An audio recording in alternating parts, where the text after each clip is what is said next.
All right, ladies and gentlemen, we are live for today's Craftsman Truck Series race at the Atlanta Motor Speedway for the running of the Fr8 208. And in today's race, of course, we are already into the second NASCAR race weekend of the year as far as points paying races is concerned. And all three series will be at the track here this weekend. Wrapped up Cup Series qualifying a little over an hour ago, and now here we are for the truck race, our first of three races here this weekend. As we have the starting lineup on screen, we'll go through that in a little bit. But first and foremost, want to say welcome. And for those of you wondering where visually we can watch this race, or you can watch this race, Fox Sports 1 carrying all the coverage for this season's Craftsman Truck Series racing, as obviously that will continue through the end of the next TV contract 2031. As far as today's race goes, you see Connor Mosack on the pole for this one. First time in his Truck Series career that will be the case, driving the 81. And we'll see what he can do from the pole here today. Kyle Busch, the defending winner of the race, is in the field here today as well. Should be one of the heavy favorites to try to go to victory lane for the second consecutive year in the truck race at Atlanta. He did have a couple of wins last season. It wasn't just this Atlanta race, but obviously, he is the all-time winning driver in the Craftsman Truck Series, so always good to see Busch back in this series. We'll see what he can do. Spire Motorsports number 7, the same truck, of course, that he won in multiple times last year, including this race. And he's got another teammate from the Cup Series, or at least teammate today, that also races in the Cup Series and does race for the Truck Series program, as well as the Cup Series at Spire Motorsports, that being Michael McDowell. So those are kind of the heavy hitters in the field, if you will, for this race today. Be sure to hit the like button, subscribe for more daily NASCAR content if you haven't yet, and now it's time to go through the starting lineup for today's Fr8 208. Connor Mosack, Grant Enfinger on the front row for this one. Mentioned already, Mosack on the pole, first time in his Truck Series career. Enfinger with a front row start, had a pretty strong weekend last week at Daytona, and looking for another good run here today, starting at the front of the field. Daniel Hemrick will be in the 19 truck again, obviously running full-time for McAnally Racing. That truck was very good on the super speedways / drafting tracks when Christian Eckes was behind the wheel. So we'll see what Hemrick can do here today. He did lead some laps at Daytona last week. Raja Caruthu is also going to be starting in row number 2. One of the Spire Motorsport trucks has some heavy leadership to lean off of in this race at Spire, so we'll see what that can do for him. In row number 3 will be Jack Wood and Jake Garcia, a couple of the younger drivers. In row 4 will be Tyler Ankrum and Stuart Friesen, a couple of veterans of the Truck Series. Kyle Busch, Ben Rhodes back in row number 5. Busch, obviously, again, the defending winner of this race, and Rhodes, a 2-time Truck Series champion, in the field looking for another drafting track win, though it would be his first at Atlanta if he can get it done today. 2 more ThorSport trucks lined up behind that ThorSport truck. In row number 6, it'll be Matt Crafton, the 3-time truck champion, and the defending Truck Series champion, Ty Majeski. Luke Fenhouse is going to be on the inside of row 7, driving the 66 today. That is going to be driven by several drivers this season part-time. Last week was Johnny Sutter. Fenhouse this afternoon, and Andres Perez de Lara will line up on the outside of that row. Dawson Sutton, Lane Riggs in row number 8. Row number 9 will be Michael McDowell, again, that other Cup regular in the field, and Tony Breidinger.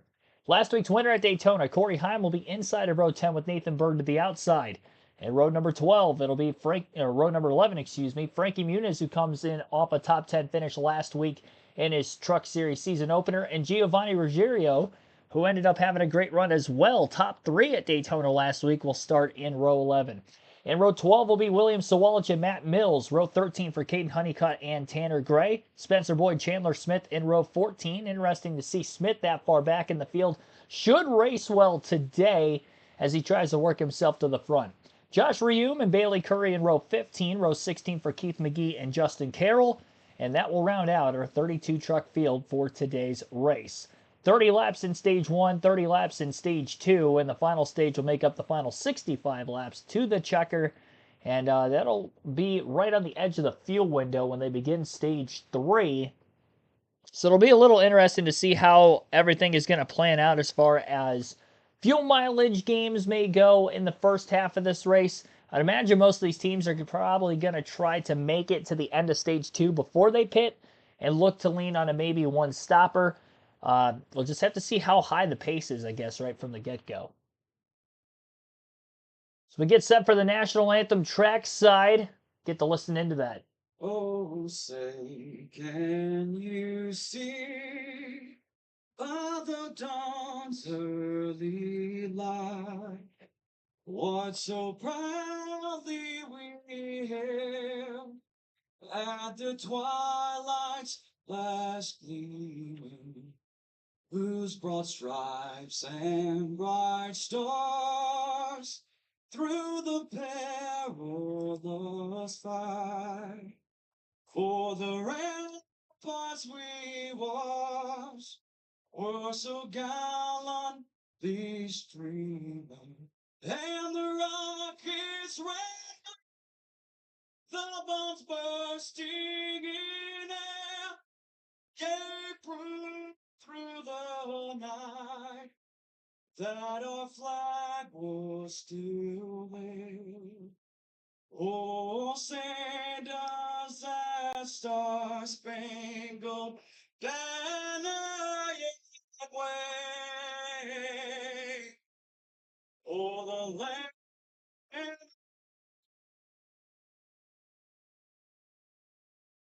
and the home of the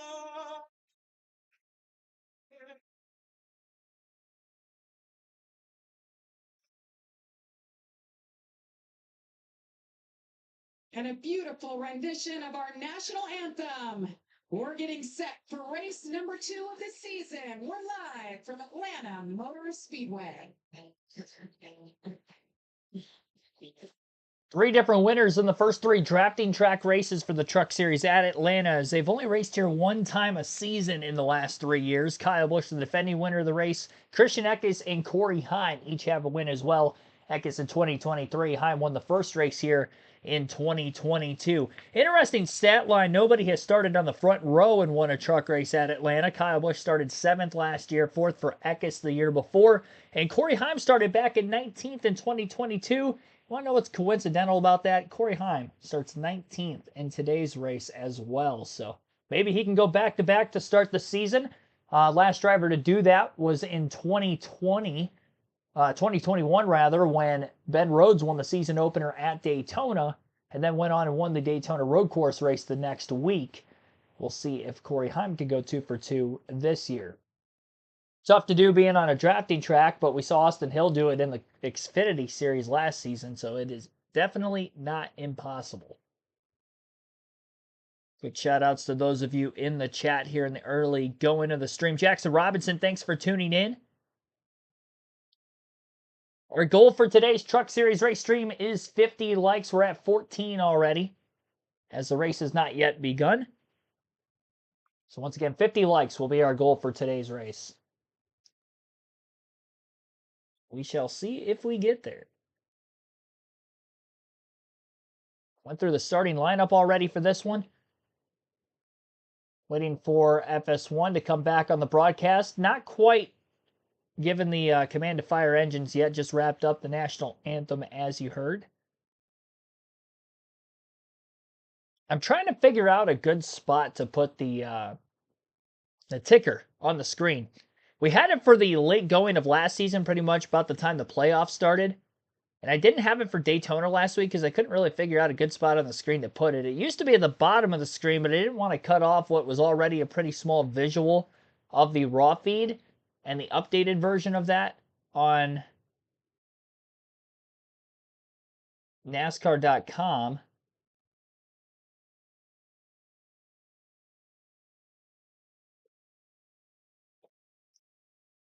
So I go to the raw feed now. I want to see if that maybe changes anything. Michael Turner, John Fleming, also welcome to the stream. Kligerman disqualified from Daytona. Yes, that did happen last week. Kligerman not in the Truck Series field this weekend. Actually, I don't even know if the 75 team is running this week. Yeah, 75 is not running this weekend. I know they don't run the full schedule anyway. Tough that ended up with a last place finish after post-race inspection failure for the 75 last week. Yeah, Frankie Muniz top 10 last week at Daytona with that DQ from Kligerman. Ended up finishing in the 10th place position. Put some top 10 in the point standings when we begin this race today. We'll see if he can go 2 for 2. qualified mid-pack for this race. Starting back in the 21st place position. Ford's looked strong in the Truck Series race last week as well. Thor Sport Racing did a really great job. Thought they had some of the faster trucks in that field. It was them and Tricon Garage that basically was the two-headed monster by way of race teams that ran towards the front for most of those 100 laps in last week's race. Here is Frankie Muniz, speaking of which, right on the now, broadcast. NASCAR is my priority, right? I want to be the best I can be in this sport. And fortunately, they're going to work around my NASCAR schedule when we're filming. And I know that you've got to take advantage of opportunity when you have it, right? So it's a great thing to have the show coming back. But, I also have this opportunity to try to be the best race car driver I can be. And I'm trying to go for it. Well, go for it out there today. Good luck, Frankie. Brad and Joey, what do you guys think about Now that was a taped interview, by the way, from during the commercial break, I do believe. Either that or before Fox went on the air for the Truck Series race coverage, because the drivers are in their vehicles now, and we are just moments away from getting engines fired and getting these trucks rolled out onto the racetrack for the first time today. Qualifying took place yesterday afternoon for the Truck and the Xfinity Series, and only Cup cars have been on the track so far on this Saturday. Late morning into the early afternoon for Cup qualifying. No practice across all three series this weekend. Again, our scheduled distance will be 135 laps, making up 208 miles for today's race. Hence the title sponsor, the Fr8 208. Bit of a weirder race length compared to what we're used to, but usually you see the even round numbers, the 200, the 250s. Once in a while you get like a 225 in there, but should be a fun one. Here to say the most famous words in motorsports, please welcome the lead mechanic for Fr8 Racing, Will Coates, accompanied by his wife Kara and their children Holland and Wade. Start your engine.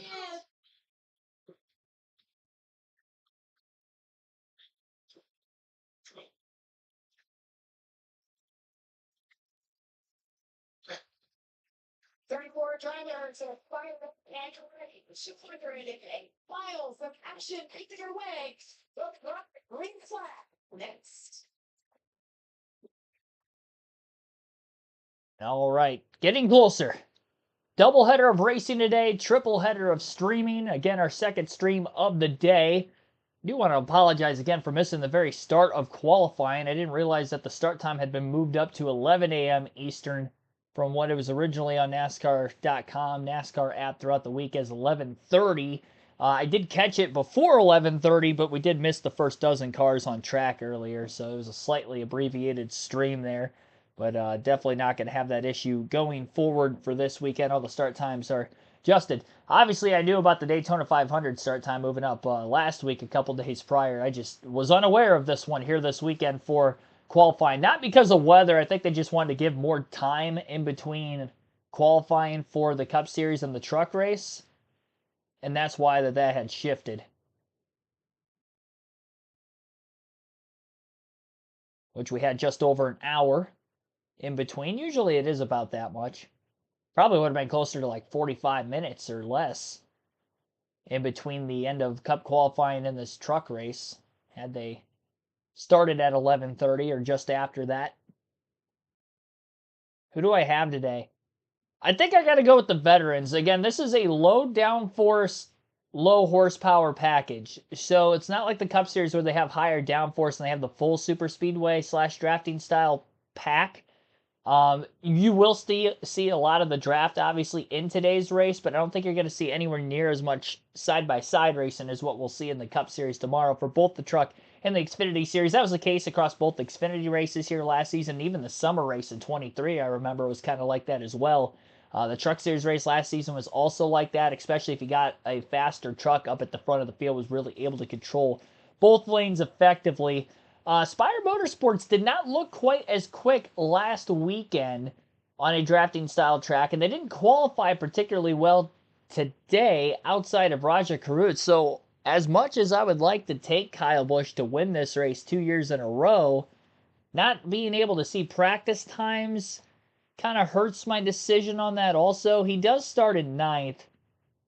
I think I'm going to go with Kyle Busch again. I think I'm going to go with Busch anyway, 2 years in a row.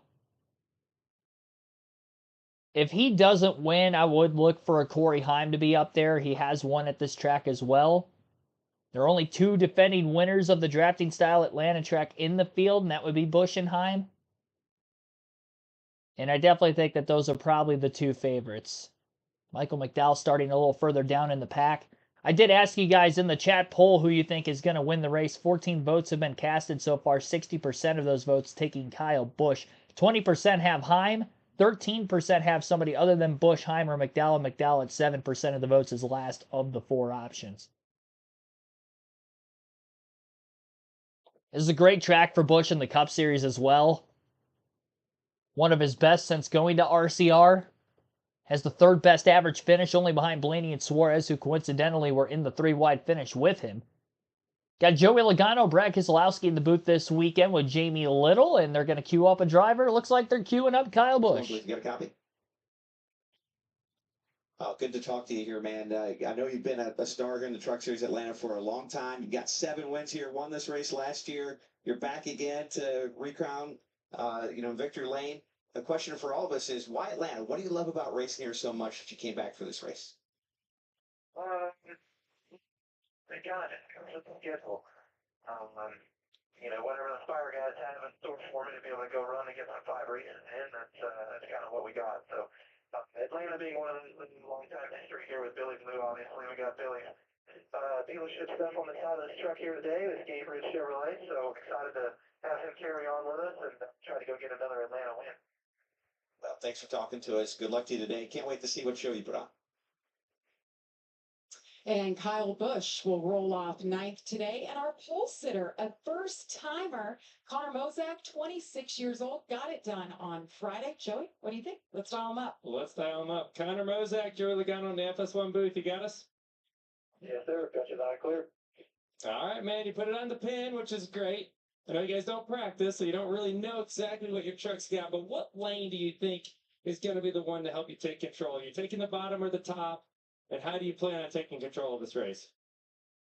Yeah, we talked about that for a little bit. I think with having our teammates lined up behind us here on the bottom, I think that's the best thing for us. I think really ultimately it comes down to your pushers for the first lap or so. So hopefully we can work together and get up from the top lane and keep the drive position.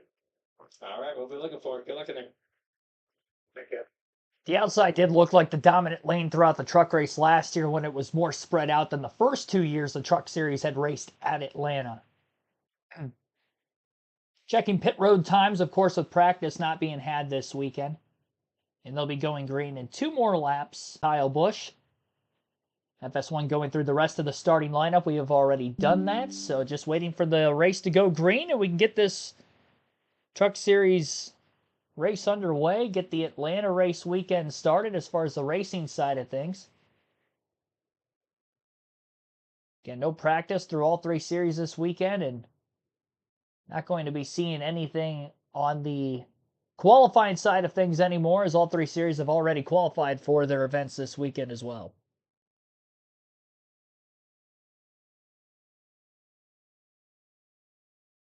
Constantly getting score alerts for my Detroit Red Wings game going on at the moment right now. They're up 2-0. Chandler Smith will be starting at the rear of the field for today's race as well. Not necessarily that he qualified in the back of the half, but dropping to the rear after changes post-qualifying. Tried to help that yesterday. With dropping to the tail end of the field with the changes made, they're only losing 4 starting positions, so probably going to be worth it if they feel that this is going to be a necessary change that can make the truck quicker. So again, be sure to hit the like button so we can get to that goal of 50 before the end of the stream. We are currently at 18. And the field will be getting the 1 to go signal this time by. It looks as if the 81 of Mosak will be taking the inside line for this initial start, as he's got some teammates lined up behind him on the bottom as well. Going to try to stay with them.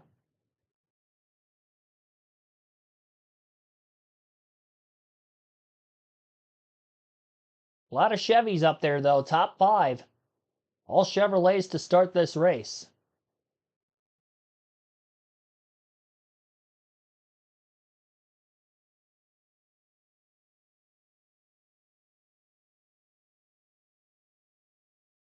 Josh Fenstermaker, thanks for tuning in.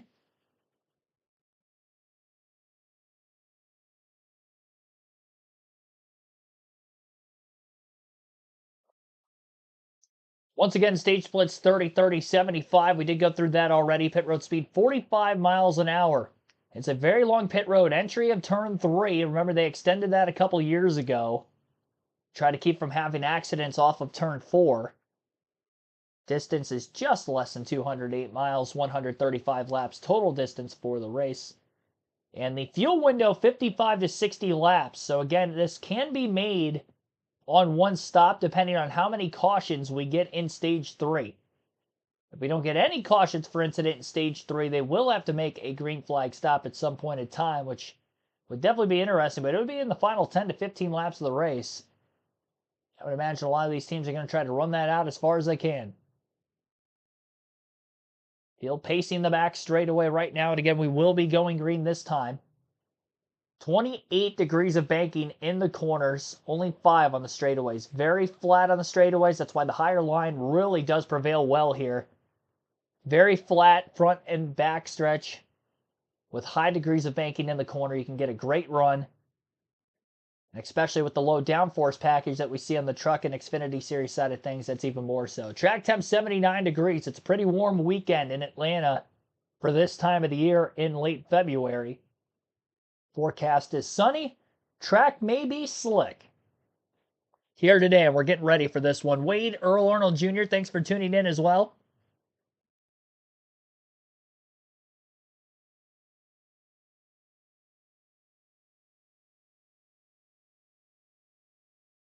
And again, it's Connor Mosack inside row 1 who will lead the field to the green from the pole. And we're underway in the Fr8 208 at Atlanta for the Craftsman Truck Series. A lot of pushing those front couple rows on the initial start. We saw that at Daytona last week on the initial start. Then they got to the pushing when they got into the first turn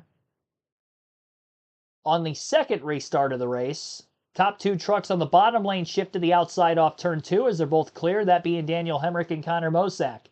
Mosack still leads the way as the field enters turns 3 and 4. 6 trucks down on the bottom lane in the lead pack. Field broken off into 2 packs already. On the opening lap, Mosack will lead lap 1. Side by side for second as he blocked the bottom on the front stretch. 19 of Hemrick gets to his outside getting into turns 1 and 2. Hemrick had to lift after a late block by his teammate in the 81. That was a very, very late block in the middle of the corner, but being early in the race, the veteran Hemrick gets out of the gas, plenty of time to keep from having an early incident. It's the risk you have having a couple of young guns at the front of the field like we see right now. Mosack and Wood out in front. So the 19 of Hemrick fell back a little bit. Kyle Busch in the 7 has already gotten himself into the top 5. And looking to the inside of the 19 and the 18. Clears the 19. Side by side with the 18. He's the lead truck in the bottom. A lot of these trucks in the front of the field have moved to the top. Busch does not have a lot of drafting help anymore. He'll have a big gap to get in front of his teammate Raja Caruth entering turn 3. As he sits back at 6. So he got up to 3rd for a brief moment. Couldn't squeeze into the outside line quick enough as it went single file at the front of the field as expected early on. And Kyle Busch now in that 6th spot between Enfinger Caruth. His teammate Caruth getting a run. Closing the gap that was very big, really down the back straightaway the lap before.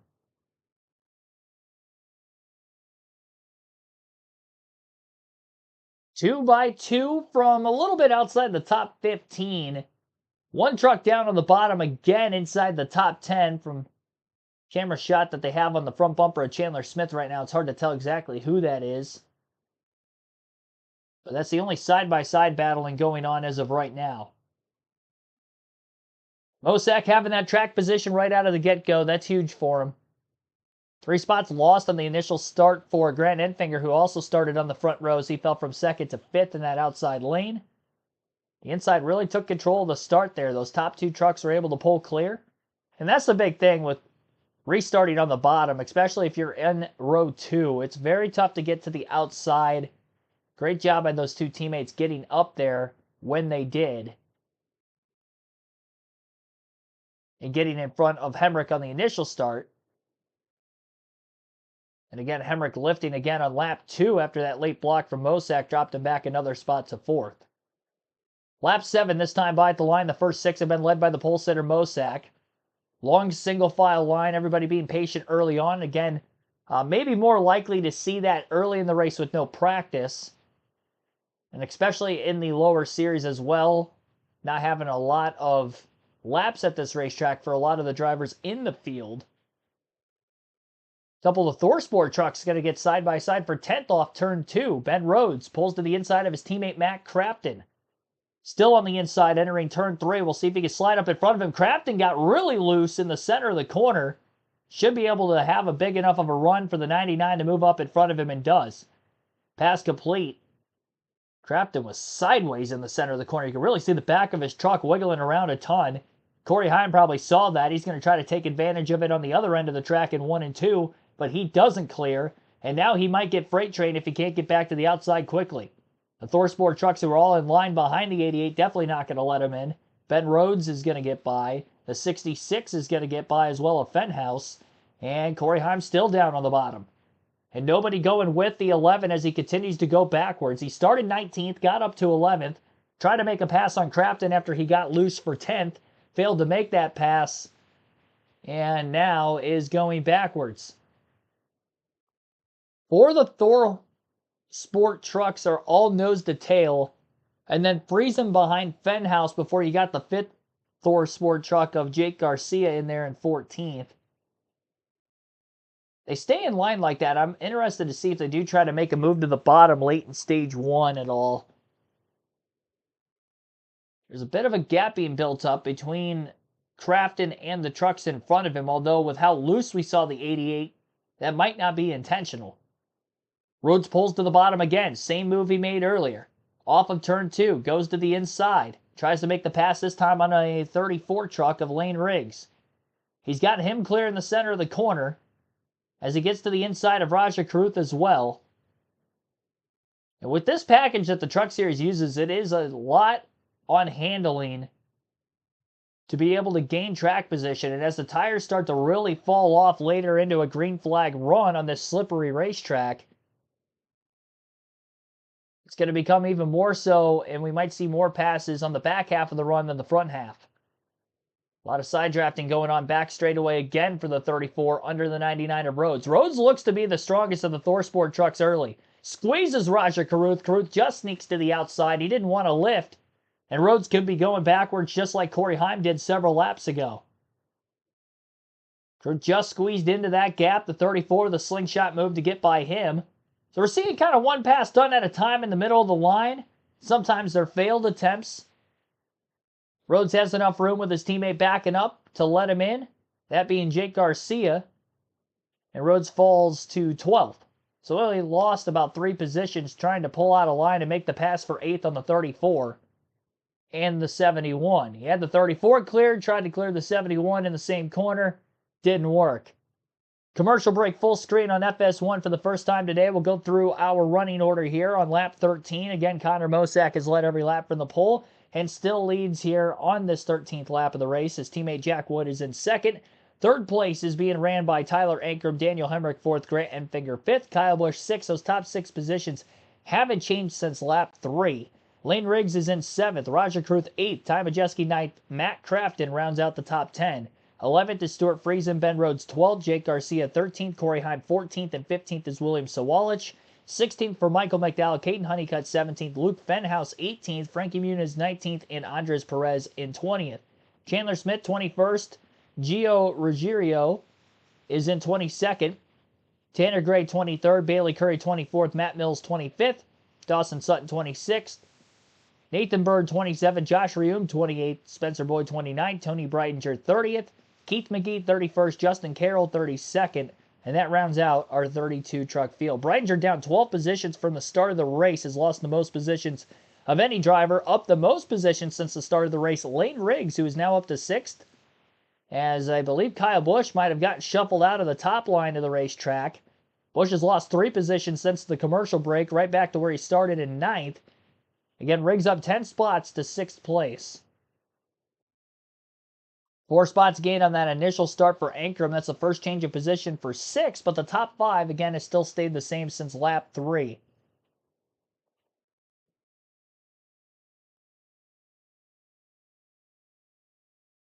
Once again, welcome and thank you for all of you tuning in to our Truck Series race coverage of the Fr8 208 on KRC. We'll take our first break of the race as you're listening live, lap 17 of 30 in stage 1.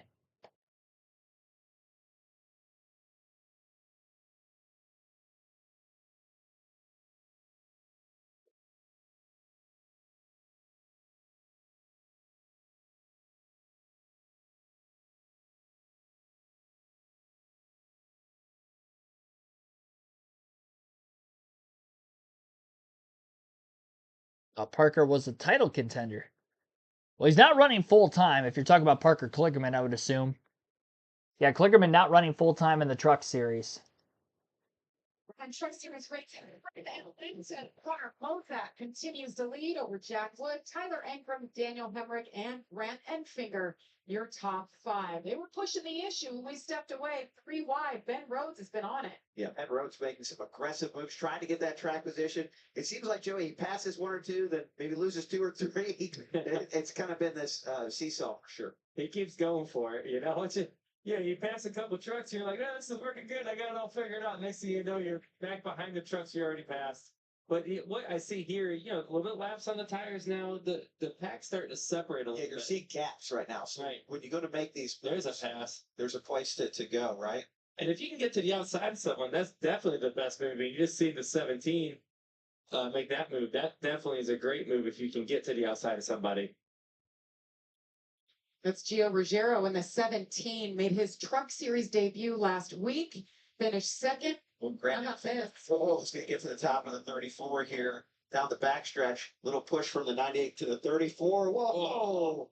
He says, I don't really want that push. That's a big push at the wrong time. That was right into the corner as you're turning down in there. Yeah, Lane Riggs in the 34. Recovered here, still running 6th, but what a moment. Corey Heim is on the move, up 8 spots. He is in 11th. So this is when having a little bit of downforce. You heard Topo 9 at the top of the show talking about it. Having a little bit of downforce really pays off now. Not maybe qualifying well, but you can make these passes here.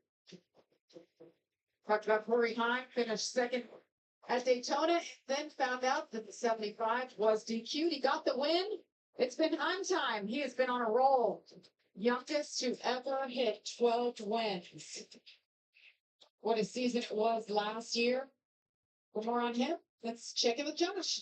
Jamie, you talked about that win. I talked to Hein earlier. He told me it was a really weird week. He couldn't even really celebrate because even after that win, it went to an appeal. So he didn't really know if it was going to stick until Thursday. But, he got that win here in 2022, but you can still always learn things about this track. And when he did pull out a line before and it didn't work, he said, I just wanted to try that now to see if it was going to work later on in the race. And especially guys in the booth, when you don't have a practice, how important is it in stage 1 to try things out so you have that in mind for later in the race? Yeah, but clearly, Josh, this is your chance to learn for these drivers. It's a pretty quick race, 135 laps, and they're already 2/3 of the way through stage 1. So, you want to make mistakes. What you really need to do is you need to make mistakes that aren't fatal, mistakes that don't cause you to crash out of the race, but you can learn off of. And so far, all these guys are doing a great job at just that. We've been caution-free. Some big moments that look like they could have been a crash, but they're learning a lot as they go here with no practice. Right, you see the leaders here. They're catching some lap trucks. Yep. That they're going to have to get around. I don't see it being an issue, but you got 7 laps to go in the stage. They go by quick here. 7 laps at Atlanta is a lot quicker than when you're at a 2.5 mile track like Daytona. So, you got to think that these guys are starting to come up with a plan. How do I win this stage? Well, what do I do? You got your teammates up front there. The next 2 trucks behind them probably thinking, okay, can the 2 of us make this happen together? Well, will he go with me or am I on my own? Your mind is running at 1,000,000 miles an hour right now trying to figure out what is the move to try to gain a spot without losing 5 seconds. Josh? Todd?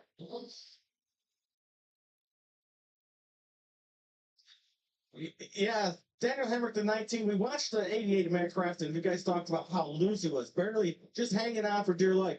The 19 Daniel Hemrick is the opposite problem right now. See right there, the truck slide up in the middle corner. He cannot get up on his teammate of Tyler Ankrum. The truck just wants to push out, and right now he's just waiting for this pit stop to give him a chance. Thank you, Todd. A lot of learning here for Daniel Hemrick stepping back into the truck series. He said so many things are different coming from the Cup car and what he's been driving the last couple of years. Guys, he's just having to relearn it all. Yeah, through the series, the vehicles drive different. But in my opinion, Joey, the trucks drive the closest to the Cup car. But there's still a big difference. These trucks still have a solid rear axle, the H pattern shifter. Oh, and they're a truck. By the way. So the aerodynamics are much different. Yeah, right here you see 4 to go in the stage. The bottom lane, they got a couple of good trucks down there. Grand Enfinger, Lane Riggs as well. Lane's been pretty aggressive. It looks like his truck handles really, really good. They're trying to make something happen down here in the bottom. I think they need more, Brad. Yeah, I think they need more too. But if there's trucks that can pull it off, it looks like it's going to be the front row trucks, which is the 34 and the 38. They seem to have the handling and the pace to be able to make moves and drive for the field. We've seen how many positions they've gained. I could see that being a real factor in this race. Well, there's 2 more now that joined them down. So you have 4 on the bottom. The bottom can hang right now. We said, the guys on the top are lifting a little bit. The handling's coming into play. The best trucks are going to be able to move forward right now. And then you see it. Connor Mozak saw that. Now he's starting to, block that. Well, actually, he's kind of pulling him up a little bit. Yeah. Sniff down the back straightaway of that draft. 5-car train on the bottom. Truck train, they have a couple more. I saw Chandler Smith entering the fray. I know he was back there, started at the back of the field. As Connor Mozak has been the leader today. He's led all 28 laps. Just 2 to go in stage number 1. Yeah, Grant Enfinger really took advantage of that bottom. Now it looks like he's going to get slipped. Jeff went to the bottom now. Kind of switch spots there, top for spot. Able to clear him. Oh, the 34 might get clear here. That'd be a big move. I think this looks like the truck to beat to me.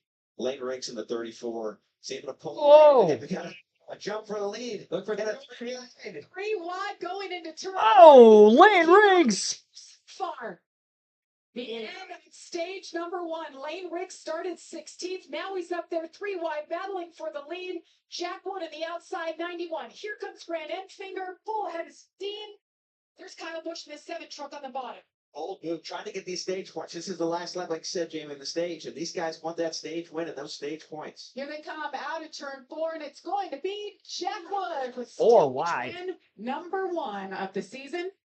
That was an exciting finish. That was Yes. awesome. I love that. You saw single file, and you could be watching this race saying, hey, they're just single file, nothing's happening. And then all of a sudden, you see him 3 wide coming to the end of the stage. Jack Wood did a great job able to get the lead there. But I tell you what, that's a big move by Lane Riggs. Yeah. I like that truck, Brad. I think that thing's got a lot of speed in it. Impressive job by Jack Wood. Not only was it his first stage win this year, his first in his career. Here's another look at it. 3 wide by Lane Riggs for the end of stage number 1.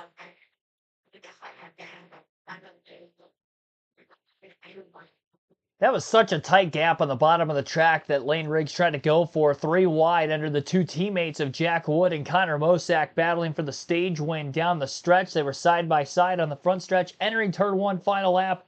Riggs to the bottom, 3 wide. It was tight. He didn't have a lot of room to try to pull that off, reason why he probably couldn't pull clear. And when they got to the exit of turn 2, Jack Wood had the push from behind from Grant Enfinger. Both those 2 trucks were able to get to the front of the field, and Wood was our stage 1 winner.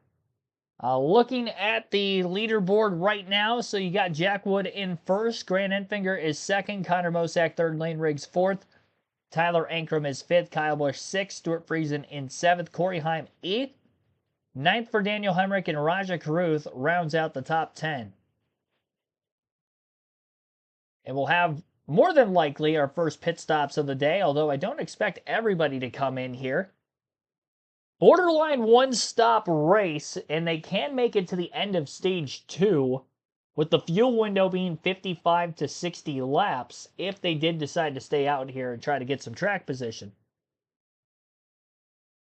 Newcomers into the chat here late in the second stage. William Wiley and Frank Powers, welcome to the stream. Again, our goal is to get to 50 likes, and we are at 28 at the end of stage 1. We'll have our diecast showing at the end of stage 2, and the chat poll that is open right now will end at the end of stage 2 as well. I asked you who you think is going to win today's Craftsman Truck Series race at Atlanta. Kyle Busch is leading the poll at 63%, 20% for Corey Heim, 11% saying somebody other than Busch, Heim, or McDowell will get the win. Michael McDowell has dropped down to 6% of the votes. Haven't seen much of him yet in this race as Spire Motorsports continues to try to press forward. I will say Busch definitely looks like the best of the Spire Motorsport trucks. He was making moves. 34 looked strong because he had the track position. Kyle Busch went from about 12th to 6th in the last couple laps there, so look out for him as well. We'll take a quick break and get those pit stops in shortly. You're listening live on KRC to the Fr8 208.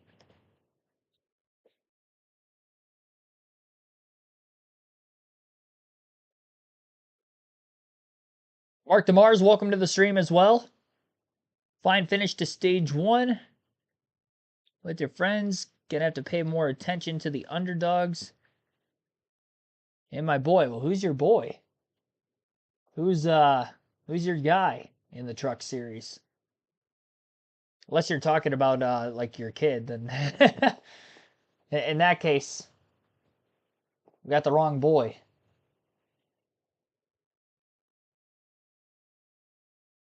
Yeah, Friesen made a nice gain. He was on the bottom lane of the racetrack when Enfinger and Riggs were trying to make some moves there late. Same for Busch. And Lane Riggs came across the line third, Joey, but he had some issues. Starter won't work. You're off the clutch. Drop the clutch in. Drop the clutch. It will start. I've tried several times. It won't do anything. No power. Yeah, Joey, a good day has gone bad here real fast. This was probably the fastest truck from what we could see with Lane Riggs. First off, as you can see now, he's got no power, so his truck's not running. He got to push down pit road and missed his pit stall. And then on top of that, he is going to get a penalty for going underneath the yellow line. Which is the least of his worries right now. Yes. After all that, but I don't know if he's going to get stage points. He won't get any stage points because he was penalized. You cannot go below the double white line. It acts as a yellow line and advance your position. That's what they felt he did there, so he won't get any stage points. And then this issue happened right on top of it. So they continue to help push him back around as Lane Riggs does not have power. Yeah, he's losing laps now, and even if they are able to fix it, it's going to be very hard for him to recover from this. That was tough to gauge whether he was actually below the white line. It looked like he was on it, but it's so weird at Atlanta, too, with the double dog leg on the front stretch with the D-shaped oval. I feel like you see guys kind of touch that line a lot. I personally didn't think he advanced his position down there. NASCAR thought he did. He ended up not even net gaining anything out of it, so I don't know. I don't like that call personally, but either way, he's got some problems more than that engine-wise, so hopefully he can recover. I believe he has lost the lead lap. All the way from the entry of turn 3. Corey Heim staying out of the pits. He'll take the lead. 3 yellow lines here as Jack Wood pulls in his pistol. Todd, they're coming your way.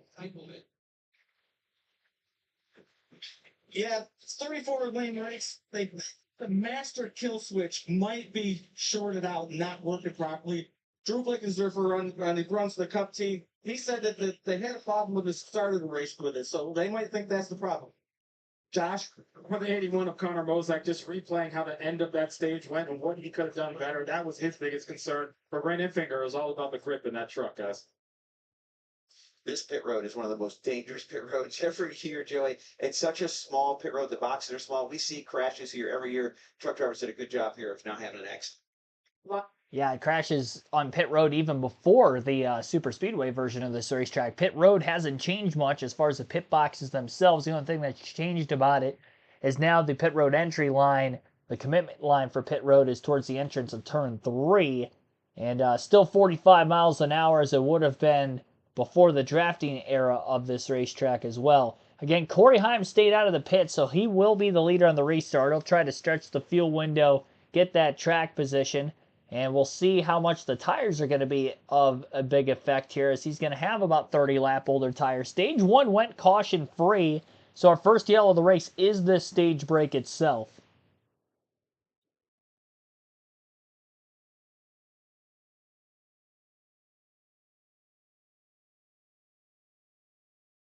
Super B-Man 1, welcome to the stream. Yeah, I don't agree with the call either.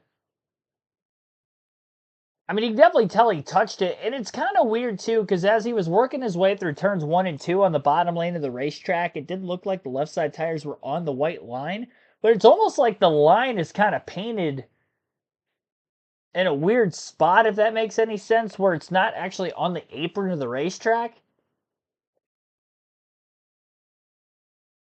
And again, he didn't even advance his position, which I thought was the whole deal with the line anyway.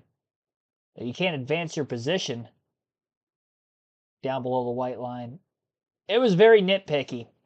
And that's very interesting that they made that call too, because it's the start of a race weekend. Usually they kind of set the trend for something like that on super speedways. If they make a nitpicky call like that, they're probably going to be very, very aggressive with that call going forward with the Xfinity race later on today and probably the Cup race again tomorrow. It's going to be tough to make those 3 wide passes down to the bottom. It's already a tight racetrack as it is, but I thought he made a clean move, personally. I think they made up the rule. Well, they didn't make up the rule, but they enforced it very harshly in the sense that I don't think he advanced his position down below the white line anyway. He was third when he made the move. He still ended up third. I don't know. I don't like it. Reaction to Kligerman getting disqualified post-race inspection from last week.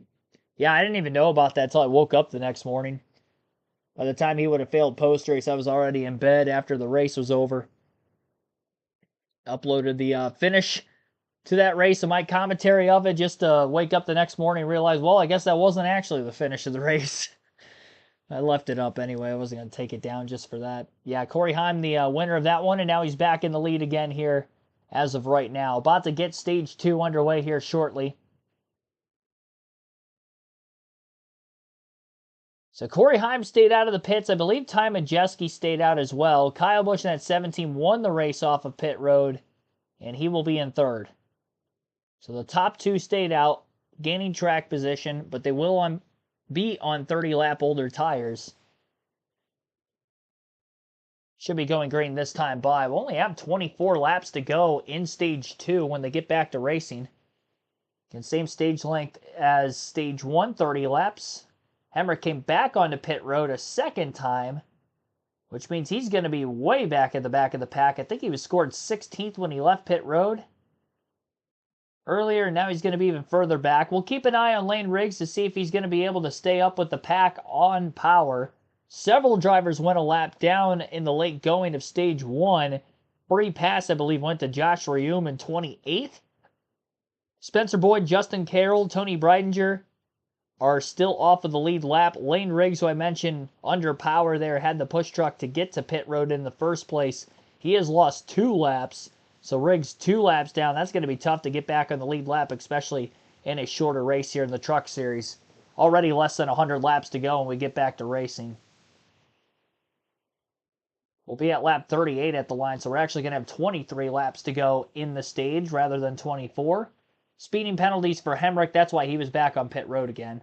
So Hemrick was actually speeding on pit road. Nathan Bird also caught for speeding. Don't usually see that under caution too much, but it's a product of probably just trying to be a little aggressive, getting out of your pit box, trying to get out to that top portion of the pit lane, gain track position as quickly as possible, and they were caught. Corey Heim gets a great push on the restart outside of row 1. Kyle Busch, who was on the inside of row 1, did not get a great push from behind, and the top 2 will hold clear into the first turn. So Majeski and Heim, the 2 trucks on the older tires, take advantage on the restart. Kyle Busch and Connor Mosack are the 2 trucks on the bottom, 2 Chevys. And they'll slide up in front of the Chevy of Enfinger in 5th, middle of the back straightaway. Single file in the top 6 positions entering turns 3 and 4, opening lap following the restart of stage 2.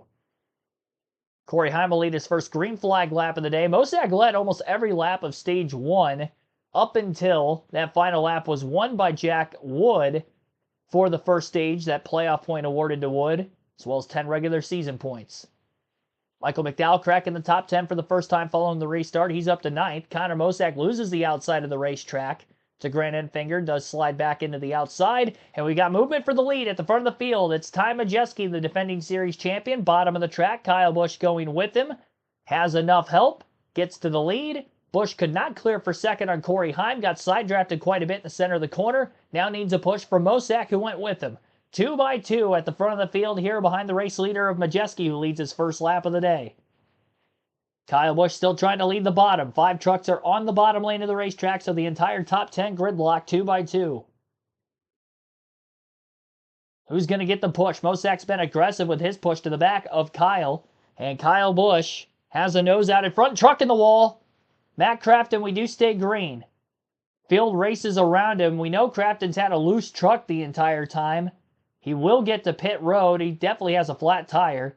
Right front tire is down on the 88. And the 3-time truck champion at least evaded major carnage with getting involved in an incident. And because he was able to pull the pit road quickly, we do stay green.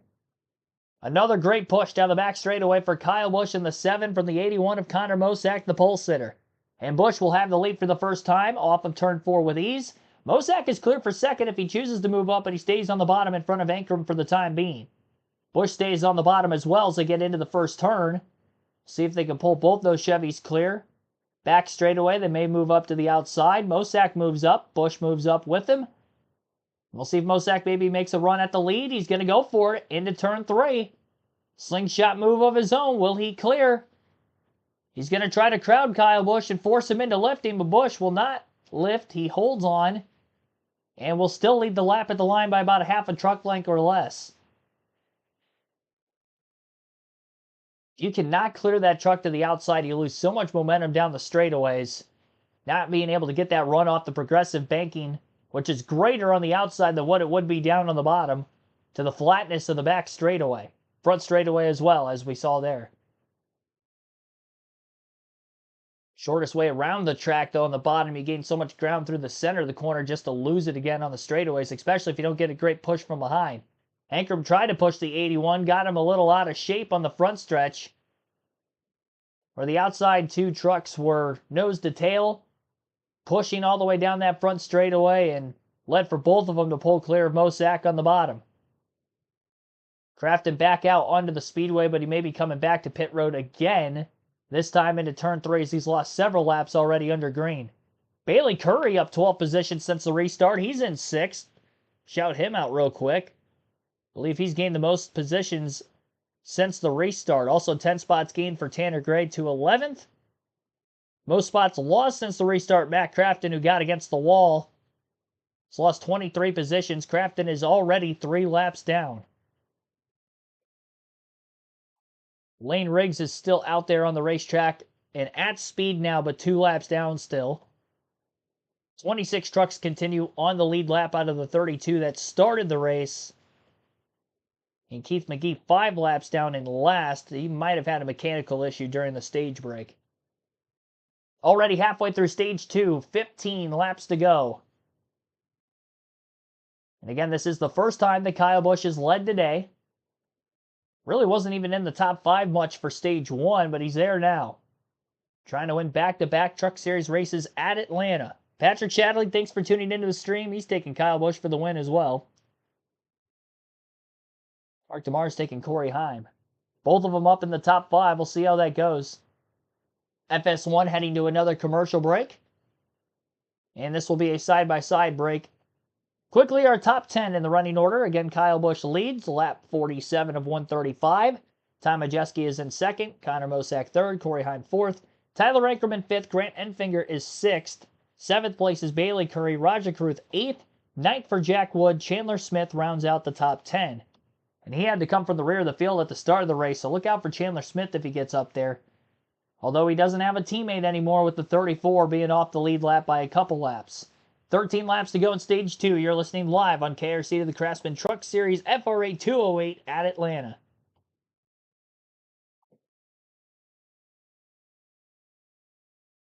Mosak has stayed on the bottom lane every step of the way. Definitely enough trucks down there to keep his momentum up enough down the straightaways and not lose too much ground to the outside and get freight train like we saw for almost the entirety of stage 1 up until those last 2 laps or so. So Kyle Busch with that strong truck on the outside has not allowed for Mosak to pull to the inside of the 7 truck who leads the top lane since Mosak made the initial move from the outside of row 2 on that second line behind Busch to try to make a pass for the lead, and he wasn't able to do so. So basically, if Majeski's going to want a shot to try to win this stage late, he's just going to have to be in a position where he's going to be clear of the trucks on the bottom. Final lap, 2 to go whenever he decides to make the move. So that way he can make the pass down on the inside. If he can get to the outside of another truck, that is going to be the best position to try to make a pass. But knowing Kyle Busch being the veteran he is, he's probably not going to give enough room on the outside. He'll be able to see that run coming, occupy that spot. He's going to try to make Majeski pass him around the bottom. Busch has done a great job managing the gap to the trucks behind him, not getting too far out in front for Majeski to try to make an early move for the lead. And Majeski also being patient along the way. Corey Heim in third. 3 drivers, now 4 drivers at the front of the field with Grant Enfinger pulling into 4th on the outside lane. He's going to try to make a move on the bottom. He doesn't want to wait around because he knows he can probably not win the stage from 4th. So he'll lead the inside as he jumps in front of Mosak. That should pull the 81 closer to the back bumper of the 9. And Mosak's been pretty aggressive with his push whenever he's had a truck in front of him. He did that with Kyle Busch, and that knocked Busch to the lead. So we'll see if Enfinger can get up there as well. Jack Wood is back in the top 5 again after winning stage 1. Lost a little bit of track position on pit road, but he is now up into 4th. Battling for that 4th spot, at least with Enfinger, who still leads the bottom. But it doesn't seem like Grant Enfinger's got a strong enough truck, and he definitely has not gotten great bump drafting help down the straightaways either. Still 5 trucks on the bottom, but they're a lot more spread apart than they were earlier in the stage. Could be due to the tire grip level falling off as we get later in stage 2, and the green flag laps continue to tick by. Enfinger is able to find a hole, finally get to the outside in front of the niche truck in the 45 of Caden Honeycutt. Enfinger only drops back a couple spots to 6th. Michael McDowell up to 5th place in the 07 truck for Spire Motorsports. Didn't see him up at the front much at Daytona last week. First time he's cracked the top 5 this week in the truck race at Atlanta. 6 laps to go in stage 2 this time by for Kyle Busch. Top 4, now 5 trucks single file. Back straightaway. 5 is turned to 6. The 45 pulling clear of the inside trucks. 4 trucks down to the bottom, and really only 2 of them are tight nose to tail, and that would be Ankrum and Mosak, the 81 and the 18. A lot of speed. You know, when they're a foot or 2 apart from each other, the draft doesn't seem to be as effective. So he's trying to help his driver kind of work his way through that process. We were in break. We noticed it is fully cloud cover now. The sun has gone away, and the style of racing looks a little bit different. We have side by side that we had in stage 1. Or grip. As you say that, the single file is back up in the front, but yeah, you got to think that everyone had the opportunity to go to work on their truck during their first pit stop. The sun went away, as you said, Jamie. So maybe the trucks have a little bit of grip. Everyone has a little bit more confidence in that bottom lane as they were able to do that at the end of the stage. But here we are with 5 to go in the stage. We're about done with the stage, and you see it single file at the front. Yeah, but like I said, 4 laps this time left in the stage. I have a feeling that with 1 or 2 to go, it's not going to look single file anymore. Right? Kind of like the end of the last stage, that they're going to find a way to find the grip and courage to really race hard for that victory in the stage. But the thing is, what we've seen, you got to have, it looks to me, 4 5 trucks on the bottom, good trucks too, not just mediocre trucks. You need the good ones to make that lane work. And they lost a few, and now they're look at Daniel Hemrick got a little bit out of control there. Going to be able to roll the top side. That's just that draft. Look at the draft on the top to see what we're talking about. Able to get 2 trucks clear there. So it's the 15 right in the middle. A little bit of contact, it looked like. Wow. Jeez. Nice job by Jake Garcia in the 13. Stay off of Tanner Gray. Give him some space. He needed it right there. Get away from me. Yes. And a lot of that is the air moving the vehicles around, right? You know, I know you can't see it, but these cars and trucks rely on air for a lot of different things, and handling is part of it. When you get in the middle of 3, as you can see, Gray was here in the 15, it just starts swirling around, and the truck loses grip. Well, we'll see if Kyle Busch can hold on. 2 laps to go in stage 2. He's out in front. Big gap. Oh, Corey Heim's got a problem. He's off the pace from 3rd. Might have a flat tire like Matt Crafton did. And this is problems late in the stage. He's probably going to fall off the lead lap. We'll see if he stays out of the pits and tries to limp it home. We do stay green. Everybody evades Corey Heim. Down the back straightaway as he remains on the outside. Finally gets to the bottom. And he is definitely going to lose at least 1 lap here as we're still green. Final lap of stage 2 at the line. Gap is closed from 3rd to 2nd now. Michael McDowell fills up the 3rd place position. Spire trucks in 1st and 3rd. I don't know that Majeski's going to have a lot of help to try to make this run on the back straightaway. Michael McDowell's got to run. He's going to try to slip to the outside of Majeski getting into the corner. Majeski blocks, and McDowell's going to have to hold on for 3rd place. Almost 3 wide behind him. And it is 3 wide now off of turn 4 around 6th. Easily, Kyle Busch will hold on to win stage 2 at the front of the field. Kyle Busch first in stage number 2. Ty Majeski 2nd. Grant Enfinger 3rd. Michael McDowell 4th and Caden Honeycutt 5th. Jack Wood 6th. Connor Mosak 7th. Stuart Friesen 8th. Zane Smith 9th. And Daniel Hemrick rounds out the top 10. So Kyle Busch going to dominate and win stage 2. Here today at Atlanta. We'll see if he can do the same in stage 3 and get the race win as we're almost halfway home. Getting closer to that point. About another 7 or 8 laps. By the time we restart to begin stage 3, we'll be about halfway. 75 laps in this final stage. It's just outside the fuel window. If we did go caution-free in stage 3. We haven't had a caution for incident. It's been a very clean truck race to this point. The only 2 yellows were both the stage ends at lap 30 and lap 60. 4 lead changes up to this point as well in only 40 minutes of elapsed time. Ran out of gas. Oh, okay. So Corey Heim was slow because he ran out of fuel. Thank you for that. I'm not able to listen to the broadcast at all when it is muted, obviously. So if anybody else found out about that, thank you for letting me know. Keep us updated here. So he did get back to pit road, but obviously very slow there and now off the lead lap. Just didn't get enough caution laps and was probably running a little bit too much 100% throttle throughout the course of stage 1 and stage 2. Couldn't save enough. We had 6 caution laps during the stage 1 yellow. Fuel window again was 55 to 60 laps. It would have been 60 laps from the start of the race, but also you got to factor in the pace laps at the very beginning. That was probably the difference maker in him not being able to make it to the end of stage 2 without pitting. Ty Majeski, who also didn't pit, though, did make it, as it looked like he was slow as they crossed the start-finish line. He crossed the start-finish line in 2nd, and then all of a sudden, now he's outside the top 10 on our leaderboard. And as slow as he looked getting past at the end of the front stretch after the start-finish line, I think Majeski might have finally ran out of fuel, too. But obviously, a lap and a half later than Corey Heim. Heim wasn't able to get stage points and fell off the lead lap. At least Majeski should be able to hold on to the lead lap until he pits. But if he has to pit before pit road's open, he's going to lose all of his track position. Stu, thanks for tuning in. What channel's the race on? Fox Sports 1. Jack Pecker 911, thanks for tuning in. I remember you said something last week about calling you a different name. I can't remember off the top of my head, so as soon as I saw your name, I just figured I'd put it in the chat.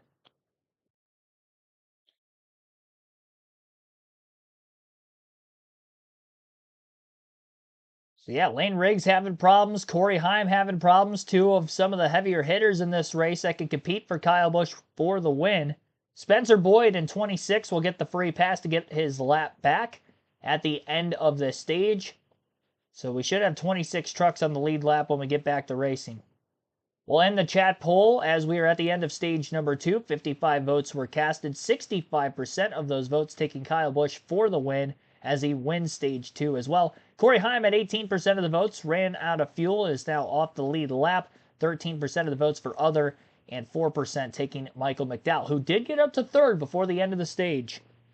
And company come down pit road for the end of stage 2. When we went to break, Corey Heim was limping his way down pit road, stopped, had to get help, and pit road was closed. Ty Majeski ran out of fuel. I thought so. It looked like that. A lot has transpired here in the last 30 seconds. It looked like he was slow. As pit road is open, and these guys need tires and fuel. Todd, they're coming your way. That was right as they cut the brake, too. Jack Wood started this race in 5th, but Jamie, this racetrack was started to race in the bright sun. Now it is totally cloudy. His truck has gotten tight. He dropped out of the top 10, worked his way back to 4th by the end of the stage. Kind of liking a truck, but a little tight. Josh? Well, for the 7 of Kyle Busch, he said he was pretty happy with that truck. Handling is good on that thing. Wants tires, obviously wants fuel to get a slight vibration to go away. But he also gave credit to his team chief, Fr8. He said, hey, good work on that strategy there. I saw some guys run out of fuel. More adjustments. See such a tight pit road. Raja Caruth wins the race off of the pits. Kyle Busch loses several positions there. He was in tightly behind Corey Heim. That costed him a little bit of time leaving the box, but a slow stop overall. Caruth gains 11 positions. 16 for Andres Perez, who is going to be third out of the pits for Spire Motorsports as well. Michael McDowell fifth. So all 4 Spire trucks up towards the front of the field. Busch, though, out of the top 10 now after winning stage number 2. You still got time to get up there as we have about half the race remaining here on KRC. We'll take a quick break. I'll get the diecast showing before we get to the restart, but I don't have the diecast in hand right now. You're listening live to the Fr8 208 at Atlanta for the Craftsman Truck Series on KRC.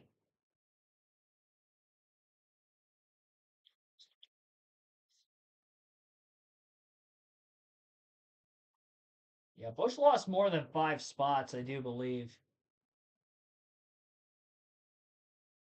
Have to wait for our leaderboard to update. It looked like he lost more than 5. All right, which one do we want here?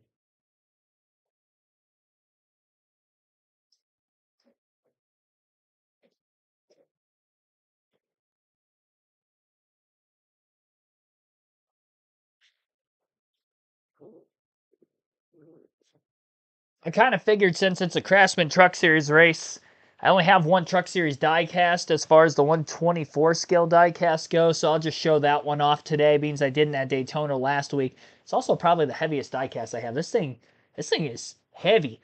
This is the 3 truck, Jay Sauter from the late 1990s. This was after Mike Skinner had won a championship or 2 in this truck. Can't remember how many he won back in the 90s exactly, but needless to say, Jay Sauter diecast. Number 3, the Black 3 truck, of course, owned by the great Dale Sr. RCR did not own this truck, but I believe Dale Sr. owned this truck at that time. RCR eventually ended up taking ownership of a truck team later on, but not at this moment. That is going to be our diecast showing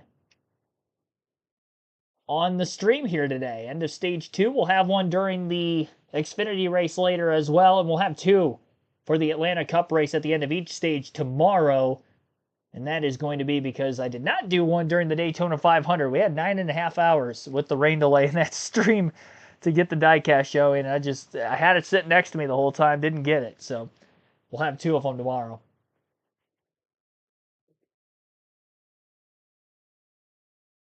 Left side of the 7 looked pretty slow. Yeah, it did look like that.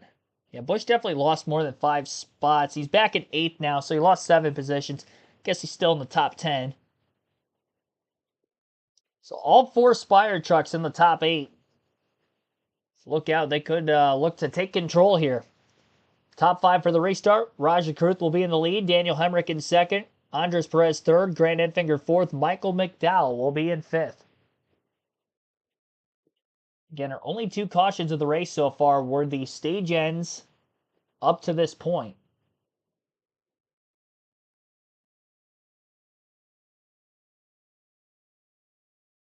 NASCAR's Fast Tackle Atlanta Motor Speedway with the NASCAR Cup Series. Coverage starts at 3 p.m. Eastern on Fox. Check your local listings or go to NASCAR.com for the latest information. A lot more action still to come this weekend. Jamie Little joined by Brad Keselowski and Joey Logano. They'll both be on track tomorrow, and Fast in qualifying. Well, Corey Heim, his issues continued for a bit on pit road. He is now 4 laps down. Josh, what's going on? Well, yeah, Jamie, we saw obviously the 11 try and stretch that fuel window to the end, ran out of fuel, had to come in and get that. And then, of course, after that, they had an issue on pit road. They could not get that car, that truck at it to turn over. They kept trying to fire it. Finally got it to fire back up. And then, of course, they had to come back down to pit road, get 4 tires, top off with fuel. So a bad day, just getting worse for Corey Heim. Ouch. We've seen this with a couple of drivers here today where just a lot of misfortune to some degree. Corey Heim, Lane Riggs, both of them looked like they had some of the trucks to beat, and now they are buried. It's going to be hard for them to dig out of that. Yeah, not to mention Majeski going through the same thing as well. Which I don't know if he's on the Majeski's now back on pit road, actually. Yeah, he's 1 lap down. Looks like he's probably going to top off here as they go double up. Which he's going to be in the back anyways because he pitted during a closed pit road, so he's going to have to start in the very back. So And he's gonna a lap top off down. here. And I tell you what, guys, making it to the end here is questionable, right? I think a few cautions, you can stretch this with a lot of cautions. I look for these trucks to pit. If there's a caution within 5 laps, probably gonna see the whole field top it off and try to make it to the end. But that's what these guys are doing now. They're gonna pack this fuel cell with all they got. They got all the time in the world to do it. And now they're on their own strategy. They can maybe try something a little bit different than everybody else. An update on the 38. Chandler Smith had a safety violation. A crew member had fallen over the wall. He was 9th at the time. So that is a penalty. He'll have to go to the back. He'll drop to the rear. That's where he started the race, fought his way all the way back up inside the top 10. He's back there with his teammate who actually stayed out to take the wave around. Not the free pass, the wave around. So he's going to be low on fuel and needing a yellow to get back in this race, but he has a shot at it, Joey. Yeah, Well- he's probably got probably 30 laps, 25, 30 laps of gas left before the caution. Before he's doing he's praying for a caution. Yes. Both of the front row trucks. Only 2 cautions so far today, both at stage end. So here we go as we get ready to start stage number 3. The drivers are approaching the Echo Park Automotive Restart Zone. That It's Raja that doesn't have as good of a ring to it as the Geico restarts. Brandon Finger, your top 4.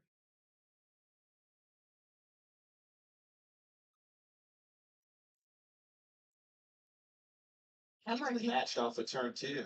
The 19 had a speeding penalty in stage number 1, rebounded from that. First time we've seen him running up front. Yeah, this pit road sequence really makes the field a top on stage 1. He's now back in 10th position.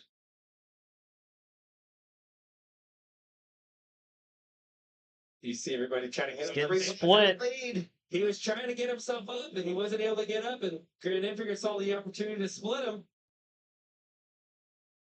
Just like that, you lose 8 spots, maybe more. Raja 07, Michael McDowell has problems off of 2. It's going to check up the whole outside lane. Never got lucky to fall into that gap. Kyle Busch is behind him. When he checked up, Kyle's right there, the 7 truck. Now he's going around Michael McDowell, who continues to fall back. Meanwhile, side by side, they come out of turn 4. Grant Enfinger, Raja Caruth. How about Andres Perez in the 77, the rookie? ARCA Menard Series champion last year, running full-time this time around. There's a lot of action all the way around this racetrack, guys. This is amazing racing. 91 touched the wall as well. Just gonna get a replay of this.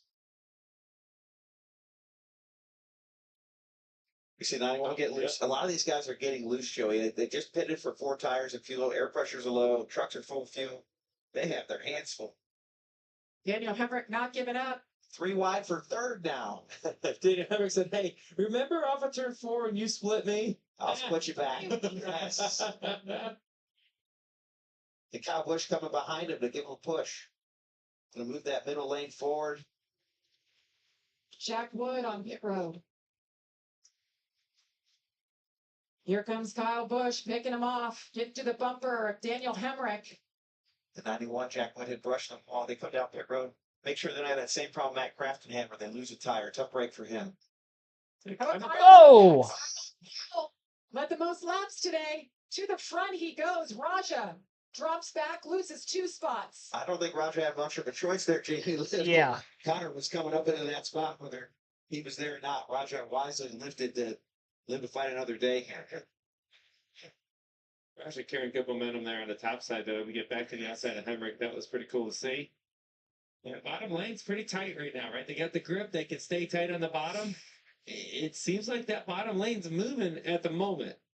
And that could change as you get a couple trucks that aren't real handle is good or a little bit slower, doesn't work. Oh. Kyle Busch going for it. The 19 keeps sliding up on corner exit. We saw that earlier, and here it happens again. This time Kyle Busch is able to fill it with a big run to the middle lane. He's going to try to get outside for the lead. Crossover. Little side draft here. Oh, we got one truck on the wall. Nathan Bird, the outside wall. We stay green as it now. Kyle Busch back out front. We saw Michael McDowell in the 07 falling back a bit. He thinks he has a loose wheel. Man, another heavy favorite having problems. They're packed up side by side. 62 laps to go here at Atlanta Motor Speedway. Kyle Busch just taught Connor Mozak a good lesson. Oh! Right in the middle of the... Daniel Hemrick gets into him. Caution is out. There's William Sawallich goes sliding right into him. Right across the start-finish line. As fast as Raja spun out, switched direction, something happened. It looks like he got somebody on his outside. Said he cut a tire. I think he got tired too. The tire is off of one of these trucks, but there's been so much contact here lately, we can't tell who. It just seemed like it happened so fast, Brad. Yeah, I want to see the replay here. He had Connor Mozak on his outside. I wonder if it took the air off and spun him out, Joey. I'm going to get a replay here in a minute as you see all the carnage. You know, you just can't appreciate how intense this racing is, how fast it is until it goes wrong. Here you're going to see Connor Mozak on the outside of Rajah Caruth here. And the 71 is just going to come around. Dude, that happened really fast. You don't typically see a truck just snap that quickly. It looks like the tires are up, though, Joey. I know. I don't see one flat. Usually there's a bit of a drift moment, right, where you get a slide or a snap, Yeah. and you catch it a couple times. That thing just swapped ends. How much he could do about that? All right in front of the field here. A lot of big hits.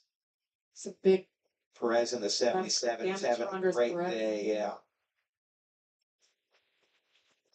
We're under caution for the first time for an incident on track. We'll step aside as Kyle Busch continues to make the Definitely going to knock the 71 of Rajah Caruth and the 1 of William Sawallich out of a potential shot at a win here today. That happened when Caruth was running on the bottom lane. He was the lead car on the inside, side by side for second. Truck snaps loose off of turn 4, slides right across the outside of the racetrack, backed it into the wall, also backed it into his teammate in the 77 of Andres Perez, who's got quite a bit of damage from the incident. In the midst of trying to miss the wreck down on the bottom, Sawallich got hooked in the right rear by another truck. Couldn't tell exactly who that was. That's what spun Sawallich into the 71, who was already against the outside wall for about half a straightaway before getting piled into by the 1. First caution for incident today, lap 76 of 135 right now with about 60 laps to go. Only 2 cautions before that were the stage ends. Top 10 following the incident, Kyle Busch leads, Connor Mozak second, Grant Enfinger third, Ben Rhodes fourth, Luke Fenhaus is fifth, Stuart Friesen in sixth, Gio Ruggiero in seventh, Caden Honeycutt eighth, Tanner Gray ninth, and Bailey Curry rounds out the top 10. So 3 trucks with significant damage in that crash, and I'm surprised there wasn't more considering how close to the front of the field that was. Such a tight area of the track off turn 4 as well. Free pass is going to be awarded to, I believe, Ty Majeski, who was a lap down at the beginning of the stage after he ran out of gas right at the end of stage 2 after finishing second in stage 2. Behind Kyle Busch, so Majeski should be back on the lead lap. And with the cars involved in the incident knocked off the lead lap, that means we're only going to have 21 cars, trucks I should say, specifically on the lead lap in this race. Out of a 32 truck field that started. Keith McGee, the only driver out before this wreck, with a mechanical failure at the end of stage 1. Right around lap 39, I believe, is where he had pulled off the racetrack.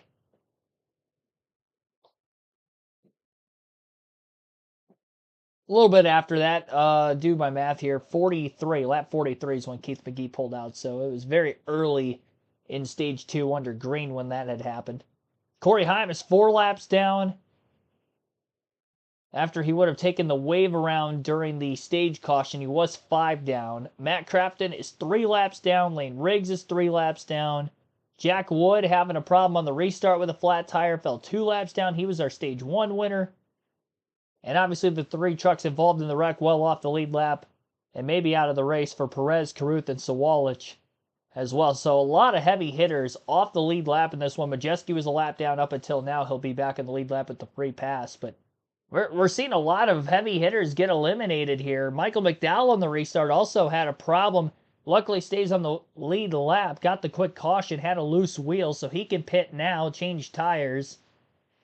19 truck of Daniel Hemrick got banged up quite a bit from that wreck. Didn't notice him. He must have been behind the 77. Caruth is getting towed back into the garage, so his day is definitely over. If we get any interviews from anybody that exits the race following this crash, which I would assume we'll definitely get one from Caruth. Once he exits the infield care center, you'll get to listen in. Yep, so it looked like Hemrick was the first truck to hit Caruth when he came across the track, and then the 77 had piled into the back of the 19. I mentioned already that the one of Sawalich had gotten right hooked down on the bottom of the track. I want to see who clipped William Sawalich. That one truck. That angle's not going to do it. Would have been better to tell the angle they had just before that. Oh, here we go. This might help. Spin off turn 4. They're kind of fighting for that apron spot. Man, I really can't tell who that is. Camera's so far away. Tyler Ankrum. It's Ankrum in the 18. Who had gotten into the right rear. And Matt Mills actually got a piece of Sawalich as well as he came back across the track after the initial contact from behind by Ankrum, which sent the one up the racetrack. I don't think there's much damage on the 18 or the 42 there, but they were also involved. So got some safety trucks out on the racetrack, so Fox Sports 1 will take another commercial break here. 58 laps to go, 57 now at the line and counting down. As Kyle Busch leads our Fr8 208 at Atlanta. Again, under caution. Ace Alshire, thanks for tuning in. Angry Hubby, thanks for watching. Race is over, Kyle won. AJ Summers, welcome to the stream. Yeah, this is, I mean, you would think this is Kyle Busch's race to lose. I haven't seen the speed out of Grant Enfinger to try to make moves at the front of the field or move a line forward when he has been leading it like the Spire trucks have had. Especially McDowell and Busch. But even Caruth, up until that incident, was also able to kind of do the same. Ben Rhodes was making some moves early on, and he's back in the top 5, so I wouldn't count him out of it yet. He's got a teammate of Luke Fenhouse up there as well. Those are the only 2 Thor Sports up in the top 15. Actually, they're the only 2 in the lead lap until Majeski gets this free pass. Hemrick is still in the lead lap after being involved in the incident for now. Again, McDowell had that loose wheel, so he can pit once pit road is open if it hasn't been yet to this point. And now we're under red. So red flag conditions here at Atlanta as cleanup continues. Took several laps for that to happen. And I would assume it's probably going to be to get the speedy dry on the front stretch in multiple lanes. Usually in those instances, they just bring the trucks onto pit road. Could be more to it than that. We'll just have to wait to see when they come back from the break. So we'll take a break of our own. A little over an hour into this one. Red flag at Atlanta for the first time today in the Series race.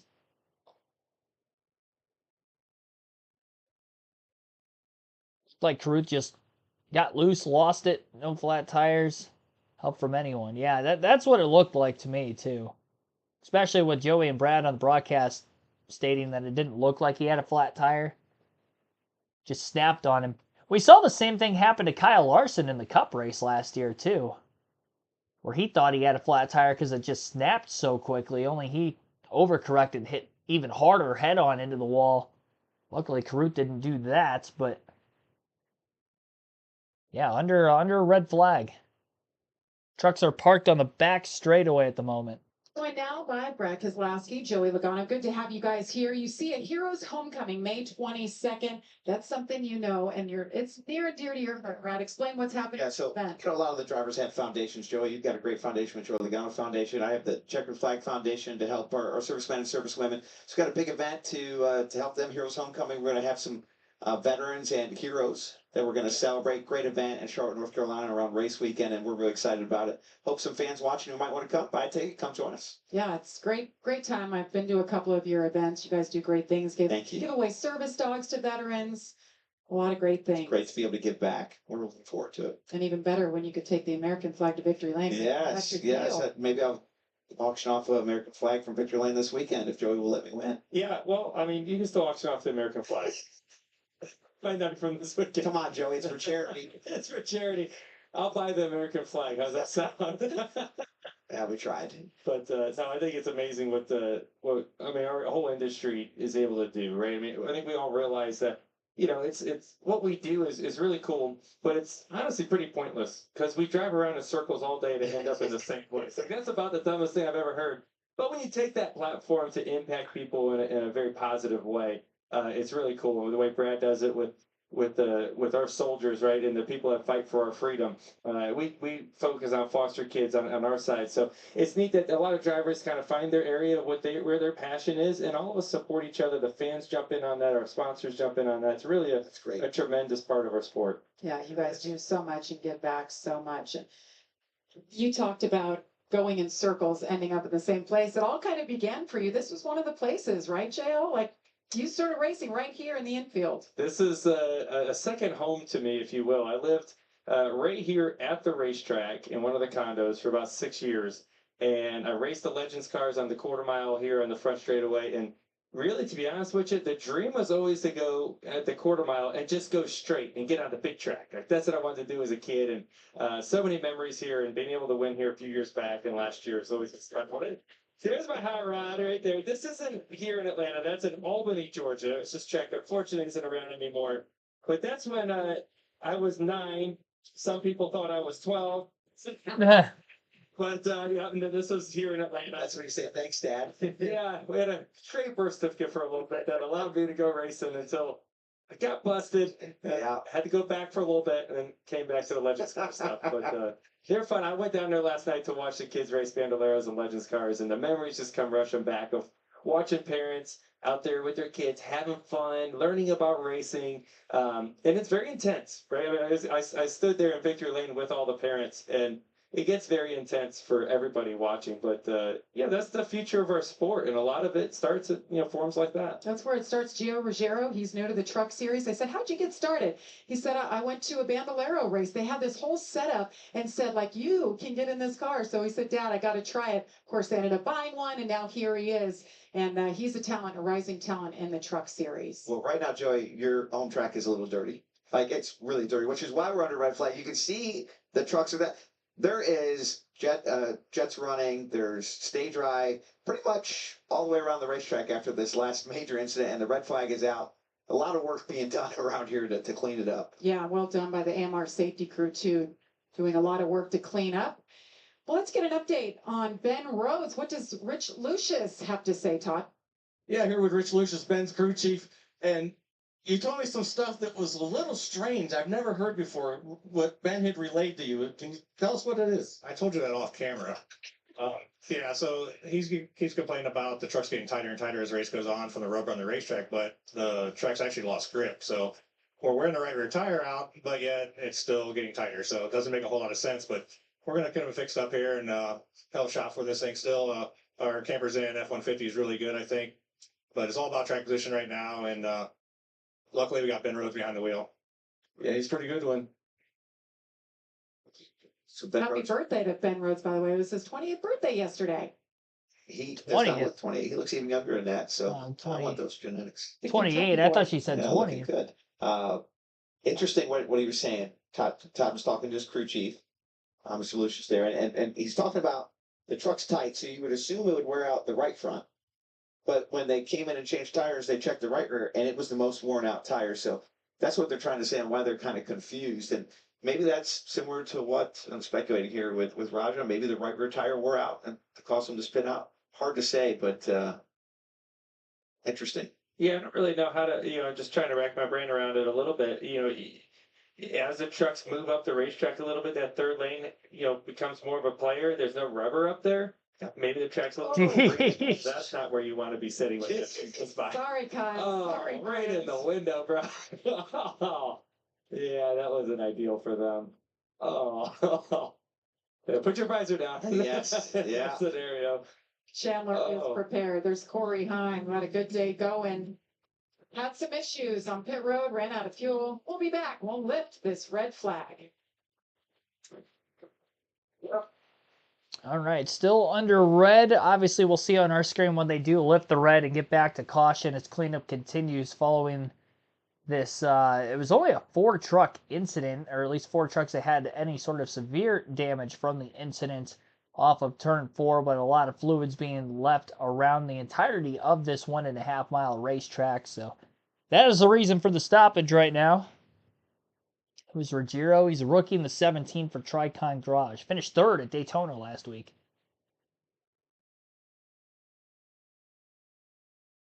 Had a pretty good race, too. He was leading a lot of laps late. So again, we'll have 21 trucks on the lead lap once we get back to racing, unless Hemrick falls a lap down due to more repairs having to be made to the 19. As far as Ty Majeski goes, again, he will get the free pass. Got to get back to caution first. Watching a movie, wait to get back going. There you go. It's one way to pass time. 42 likes on the stream. Our goal is to get to 50 for today's Truck Series race broadcast. That'll be our same goal for the NASCAR Xfinity Series race later. 5 p.m. Eastern, we'll go live for the Xfinity Series race coverage at Atlanta as well. 250-mile race for them. 163 laps will be the scheduled distance. It's a little longer than the truck race, and obviously with this red flag, that's going to eat into our downtime between the two streams. So it'll be just that much closer to the start of the Xfinity race once this race wraps up. It's our first caution for incident. It was moving by very quickly before this yellow with around 60 laps to go. By the time we get this restarted, we'll have just more than 50 laps left yet at Atlanta Motor Speedway. Stages 1 and 2 went by without a hiccup. No cautions for incident to record through the first 2 stages. The only 2 yellows, obviously, then would have been the lap 30 and lap 60 stage breaks before this crash. 16 caution laps total, with the caution laps before the red flag now, and then obviously with what would have happened earlier. With this caution as well, this is going to put us inside the fuel window to make it to the end of the race from here. So I expect everybody's going to be coming down to pit road for at least fuel only. Maybe some will change tires. We'll just have to wait and see exactly how all that lays out. Now, a little complicated getting around this place and getting to Victory Lane. There's that American flag, Brad. Joey got some wins here too. He's got him on the new track since it's been reconfigured. In fact, I'm a little bit still mad that he beat me for one of those races. Oh, well. Yeah. I had to get a couple every now and again. Either way, Trader was a real winner in that one. What, both of them? Yes. Remember, these guys will join the rest of the field tomorrow. Pre-race starts at 2 Eastern. Race starts at 3 Eastern. That's all on Fox. You guys had a great qualifying effort earlier today. All the blue ovals got the job done. Joey rolling off 4th, and Brad will roll off 9th. Fords are fast. We're ready for tomorrow. Let's hear from a crew chief, Josh. Down here with Brian Patty, crew chief of the 7 truck with Kyle Busch. So first of all, what's going to be the conversation about how you handle this 3rd stage, the end part of this race, given how good you've been so far? Just had enough gas, right? We're a little bit short, obviously, from here, so we'll see what happens. But so far so good. He's obviously the best it's ever been, right? So it's been a fun day. He's happy with the truck. it's a good truck. It's a truck we won with last year at Texas. So, hopefully we can continue what we're doing and pull a victory out. During a red flag stop like this, what are you talking to Kyle about? Like, what's the conversation? Bring us under the helmet. Oh, he's a mess, I swear. He's talking about just cat litter and all kinds of stuff. So I hope everyone at home is listening because it's so funny to scan this radio. But yeah, he's obviously in a good mood. Truck's running well, and lead obviously helps too. So just got to thank everybody at Spire Motorsports and everyone at Gamebridge and all our partners. Jamie, did you have cat litter on your bingo board today? Well, when he got blasted with it, you knew that was going to be on the bingo card, right? I could only imagine what he said when that jet dragger went by there and blew a pound of kitty litter into this right side window of that truck. I'd like to see that replay again. I think that might get edited and put on social media for a little while. Grant Enfinger was right there and got hit with it as well. What did he have to say? Oh my goodness,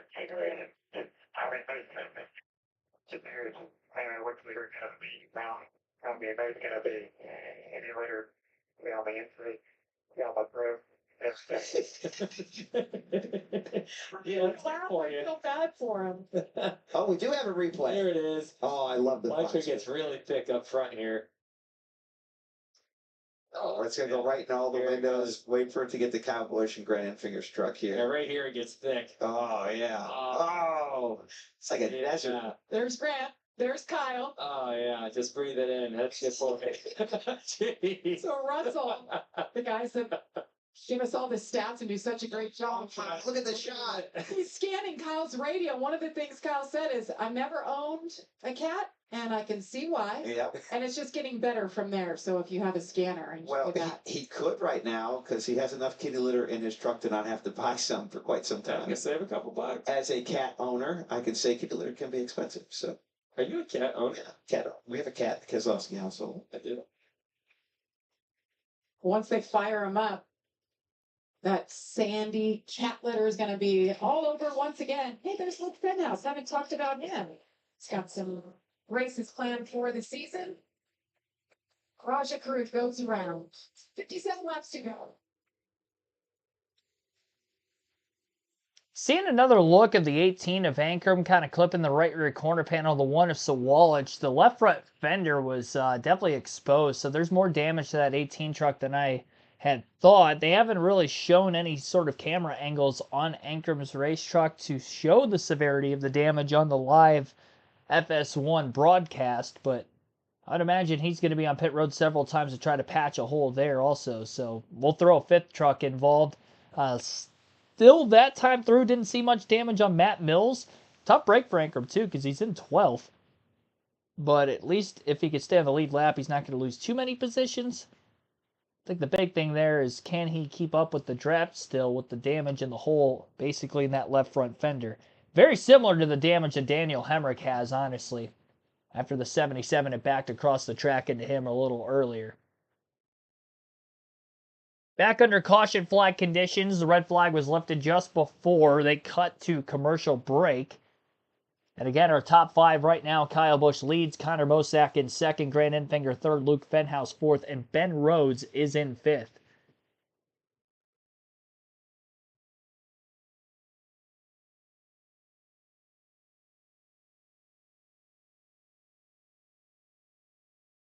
Appreciate everybody watching right now. Again, red flag has just been lifted.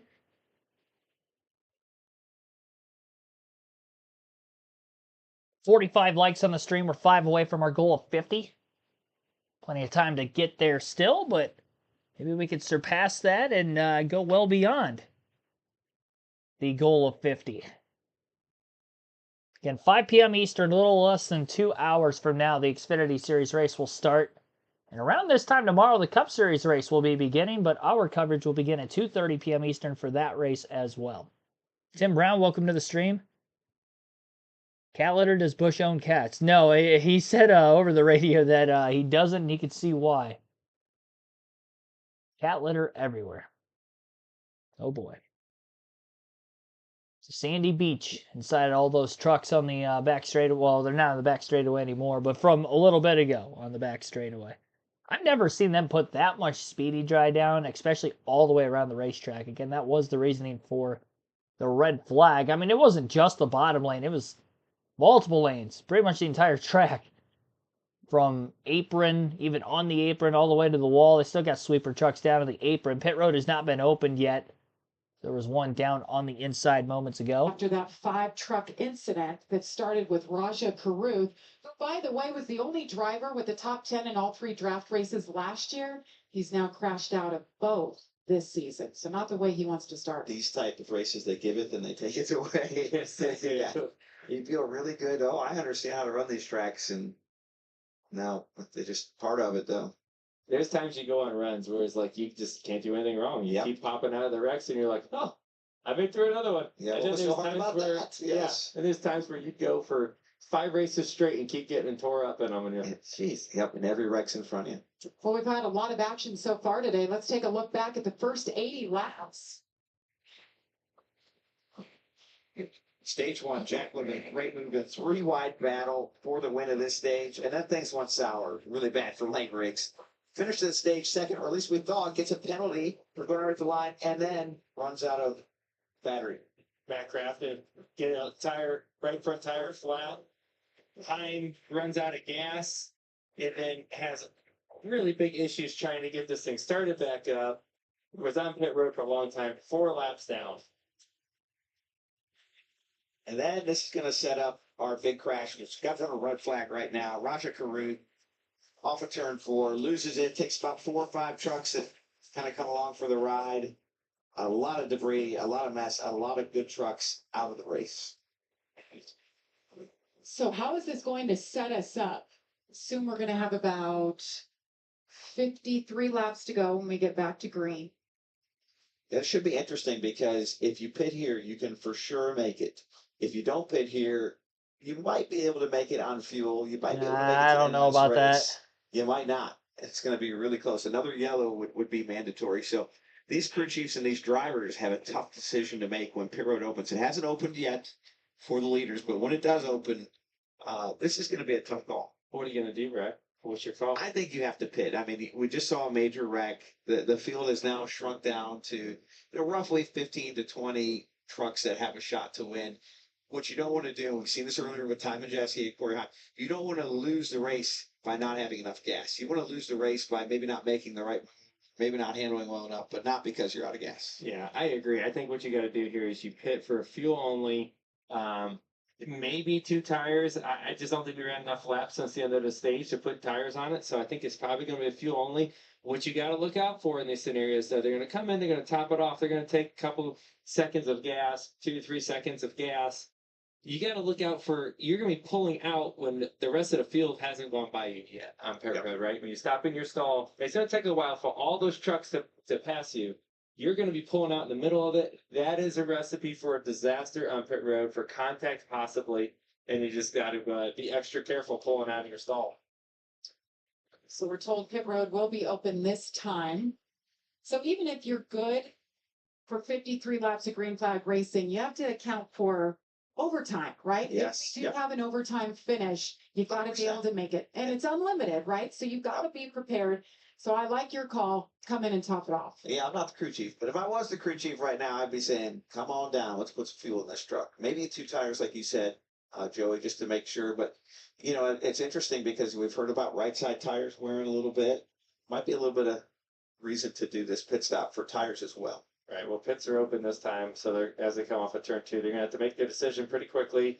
Pit entry, we talked about how long pit road here is at Atlanta. That entry being into turn 3 is a long time when they enter pit road to when they roll all the way to their pit stall. But look at the whole field's coming here. A lot of opportunity to speed on this pit road and get caught up in an accident. Got a couple trucks caught for speeding already today, They are too. ready to go. Ready to top off for perhaps what could be the last stop of the day for these teams. Just can't believe how much the weather has changed. We were full sun, some clouds at the start of this race. Full clouds now. We've heard different talks about how the track has changed. And here's something about that pit road. Look how separated the field is. When it's that long of a pit road of rolling times, everyone's trying to maximize it a little bit here and there, and it's risk versus reward, right? But look at that distance in between each truck. Pretty big. Todd, they're headed your way. Yeah, we heard from Rich Lucius, Ben's Rose crew chief. Didn't know really what to change. Kind of confused. Decided he was going to free him up. His teammate Luke Fenhouse has the opposite problem. He's a little too loose. His crew chief Doug George decided he was going to tighten him up and let this young man go get it his first time at Atlanta Speedway. Josh? For the 81 of Connor Mozak, your pole sitter. They said he's just a little free running the bottom. They topped off for that, and Kyle Busch happy with that truck. Just needs some fuel to get to the end, guys. Mixed bag there, watching pit road. Some fuel only, some 2 tires, some 4 tires. A bunch them back up. And we'll get back to green flag racing. Kyle Busch will lead Connor Mozak, Brennan Fingers, Spencer Boyd.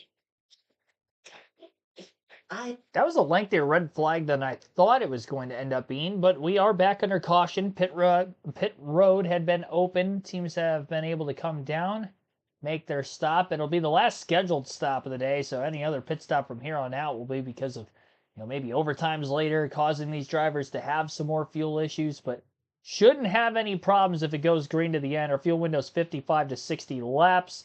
Topped off under caution with a little less than 55 to go. By the time we restart, we're probably going to have right around 50 laps remaining.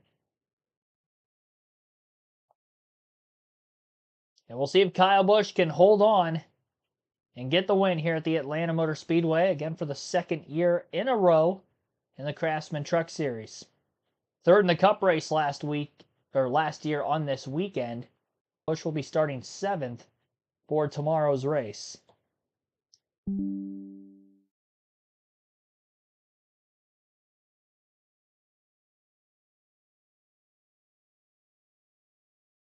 Yeah, everybody on the lead lap came down onto pit road that time to top off on fuel. And I'm sure a couple more at the tail end of the lead lap will come down and top off again right before we go green. Just to have that little bit of extra security. Majeski did get his lap back as expected. And there's only one truck 1 lap down right now, which is Tony Breitinger. So if we end up getting another caution, assuming she doesn't lose another lap, then she will end up getting the free pass as well. Sawalich out of the race following the crash. Same for Carruth. Corey Heim is 3 laps down, taking the wave around again. He was 5 laps down. Crafton was 4 down. Now he's 2. Lane Riggs is still 2 down. Jack Wood also still 2 laps down. Andres Perez, who was involved in the last incident, is scored 2 laps down, but still in the race. Daniel Hemrick is still in the lead lap, I believe, after getting caught up in that wreck.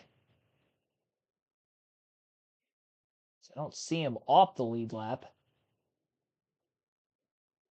And same goes for Tyler Ankrum in the 18 truck as well, of the 5 that were involved in the incident. Hi from Atlanta Motor Speedway. Glad you're joining us today. Kyle Busch trying to win for the 8th time here at Atlanta in the truck. One of 5 starts that he will be allowed to run this year. And he's doing a heck of a job. Has led the most laps today, 35. Connor Mozak started on the pole for the first time in his career. He's led 30 laps today. Rajat Carruth, who's out of the race, led 8 laps. Something interesting right there. Top 4 trucks went to the top. Yeah, that was really All of them. interesting. Grant Enfinger said, "Merry Christmas. I will take the front row." I wonder why they did that.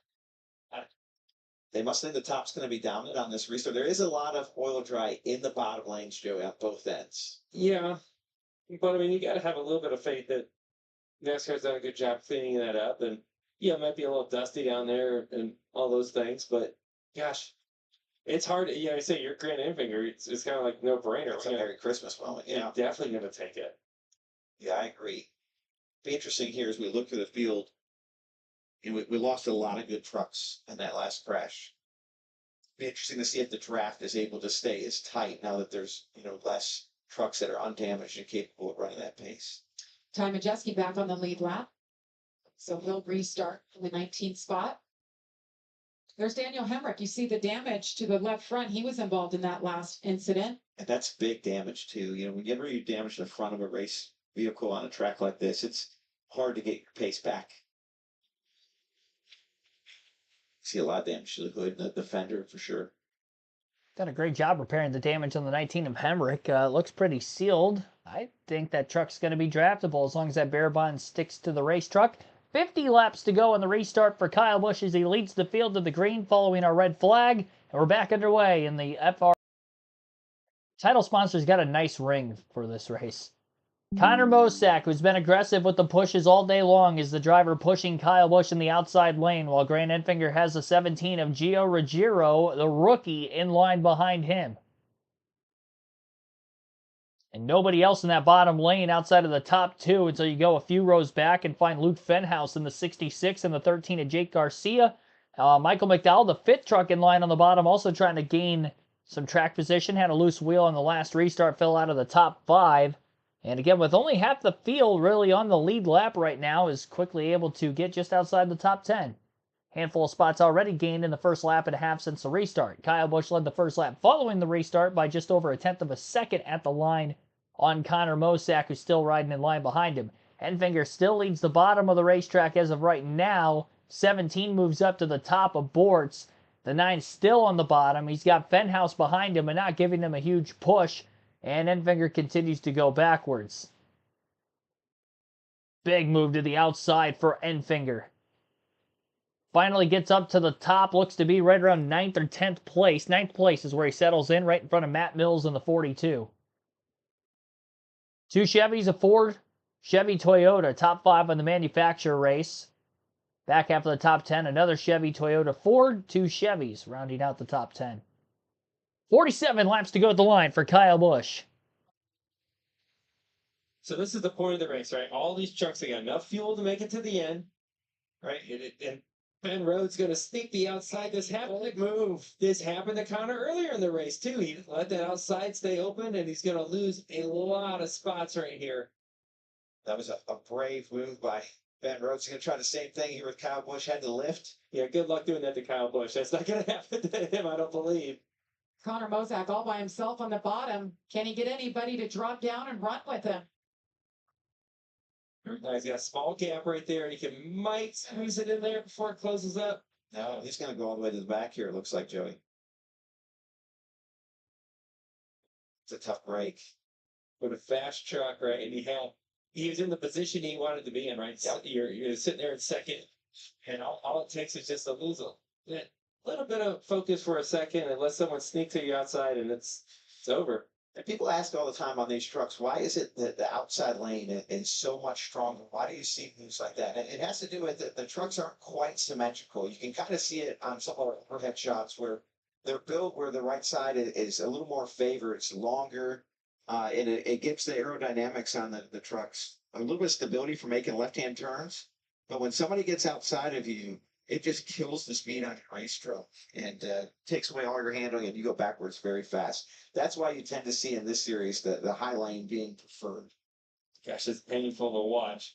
And just slowly creeping the back. You see it all the way down the straightaways. There's a gap right there. He's going to get up in there. Oh, to take it. And it's just going to keep going backwards here. Saw the 11 truck, Corey Heim. He worked with us earlier. He ran out of fuel and had more problems on pit road. He's 3 laps down. Tough day for him. Had a great truck, great effort here. One of the favorites start of the season. Yeah, for Corey right now, you're that many laps down. He's just going racing. He's just seeing if he can drive through the field, see how good his truck is for when they come back here next time. Those type of things. But the likelihood of driving all the way to the lead and getting his lap back, and that's what he's trying to do. That's his only play he's got.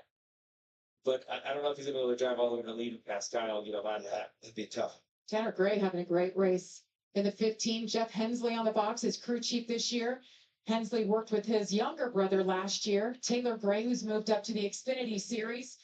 Really feel like the confidence is starting to grow in this young man.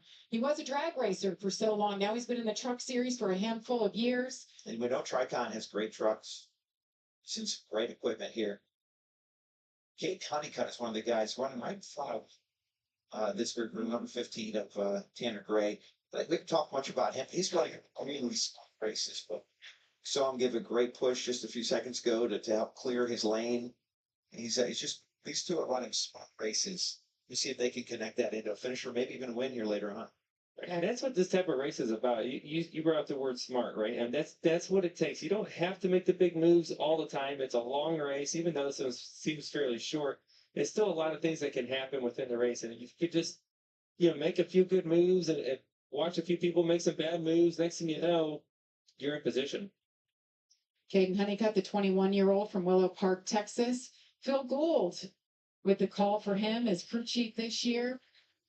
Ooh, got really tight right there, didn't it? Yeah, you see Connor Connor, Jeske. same Yes. thing, right? Connor's been kind of opening that outside, and a couple trucks have seen it happen already, and Yep. oh, this is an opportunity he's not been watching. Feeding frenzy. And Tomajeski tried to get it, thought better of it there at the last second.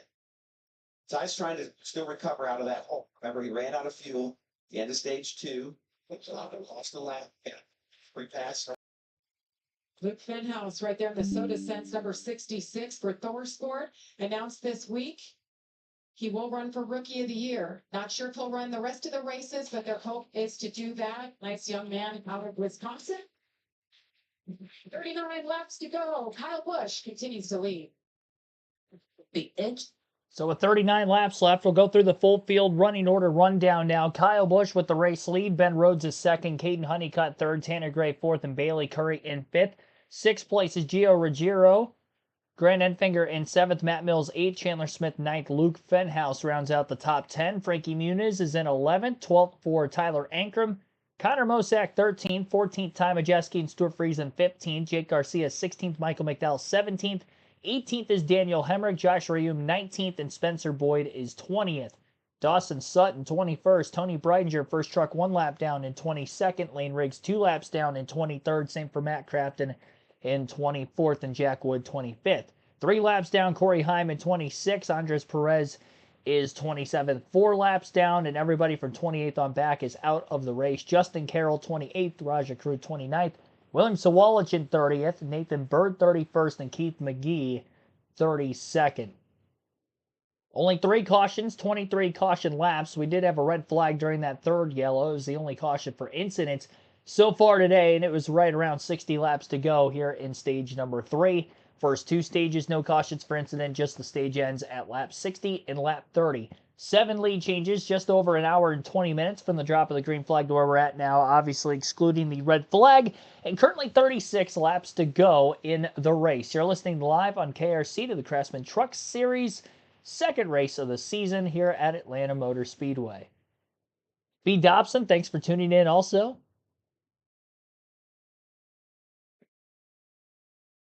Maybe Frankie can get back-to-back top 10s to start the season. I'm curious to see how he's going to be on a non-drafting track. Because in ARCA, he was very hit or miss.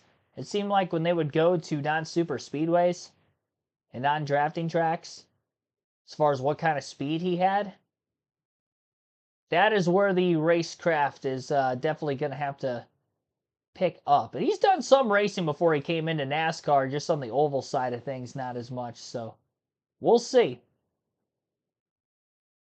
The Wendy's commercial's making me hungry, by the way, that they were just showing a couple seconds ago. I did eat before the start of the stream. In between the Cup qualifying and this, I'm definitely have to get some more food in me. Back for commercial, 34 laps to go. Here in the Craftsman Truck Series, it's race number 2 of the 2025 season.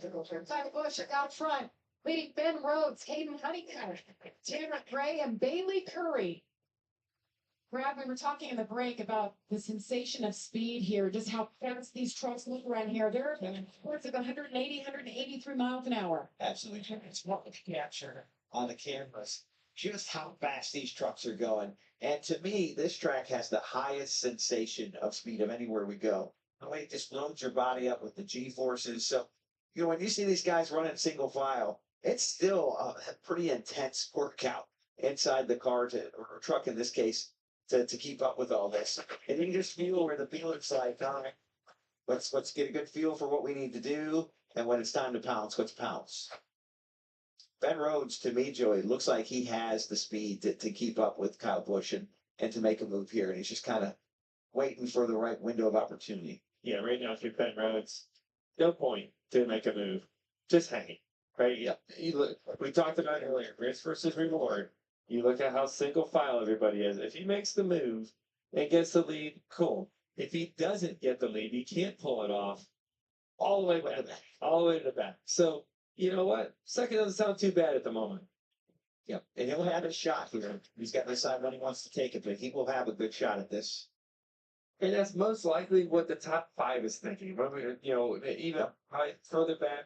But I think when you get, you know, outside the top 10 right now, it's starting to be a little bit more enticing to make the move. Like, Again, you see Stewart what do I racing right got to there. He lose? jumps to the bottom. He's trying to pull the bottom forward back from the 12th position.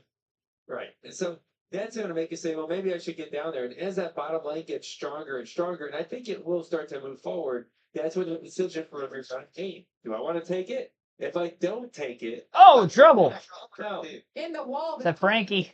Frankie Muniz. And And that's Mozak, right? Yes, Connor Mozak into the outside wall as well. Oh, tough break. So he's got a right front down. I don't know if it happened before or after the wreck. The yellow's not out. We're staying green here. There's the 33 truck of Frankie Muniz. I would imagine we're going to end up seeing a caution here at some point. There was quite a bit of debris. It looked like on the back straightaway, Muniz losing control again. Something came off of his car as well just before that, and the yellow flag is out. 29 laps left here at Atlanta Motor Speedway. Kyle Busch leads. Ben Rhodes in second. Caden Honeycutt third. And the yellow flag is out for the second time for incident in stage 3. And in the race, our 4th caution total in this one. Lane on the inside, and it got jumbled up a little bit. We'll take a look at exactly what happened here. But tough break for Frankie Muniz, who got off to a solid start, 10th last week at Daytona. And our pole sitter, Connor Mozak, like you said, he got swallowed there in the draft. Went to the back. Got trouble. Yep. That's the risk of making those moves on the bottom lane, or just getting to the bottom lane in that case. See what we can see on the replay here, Joe. See Connor, you know, into turn 1 on the high side there, that 81 truck. And Frankie right there in front of him. He sees the gap to try to get to his outside, gets there. Well, the 19 comes up maybe a little bit as well. Yeah, just ran out of space there. And yeah, you can maybe say the 19 came up a little bit. Maybe he didn't quite know he's 3 wide yet. In that case, you're almost 4 wide. Yeah. Yes, yep. And once you make contact in the corner of one of these trucks, the right rear corner this time for Frankie, there's not much you can do. It's just gonna hook into the wall. Let's go on board with Corey Heim, who had a good view of this.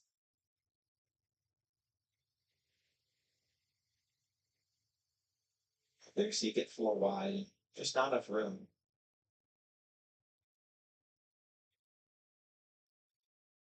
And that's a part of the racetrack. It really flattens out off of turn 2 there. And if your truck is not handling great, this is where we see him spin out here after the crash with all. Looked like the right rear tire Like saying, off went of turn 2, flat. it flattens out. So you're Second asking your spin. truck to do a lot of turning without banking. And so what if your truck's pretty good in the middle of 1 and 2? When you start to get to the 2/3 to the exit part of the corner and you lose that vertical, right, that gives you all that grip, your truck just gets worse. If it's loose, it gets looser. If it's tight, it gets tighter. And you can just kind of float up the racetrack sometimes. And you'll see that happen a lot tomorrow in the Cup race. There's a lot of big lifts at that moment where it gets really tight. I think some of that is the reasons why we see this wreck here. Yeah, you know, these trucks run around here at 180 mile an hour, and it's a 1.5 mile track. So to be able to make 360-degree turns and within 1.5 miles, we rely on a lot of banking.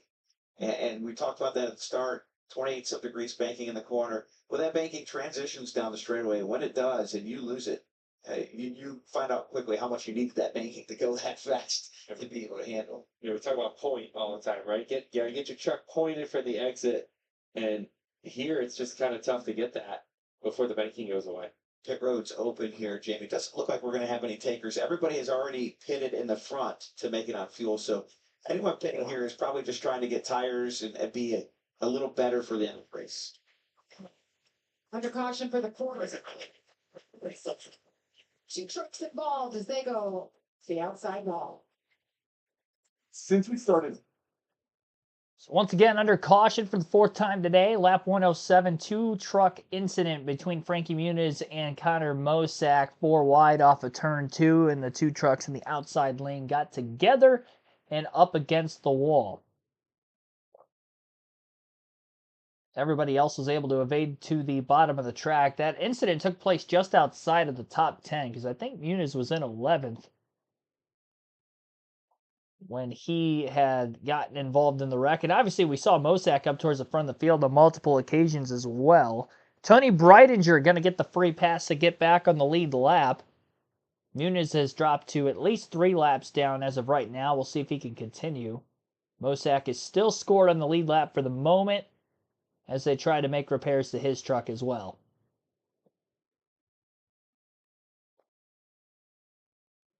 Interesting to see where this is going to shape up here. We're going to have less than 25 laps to go when we get back to racing.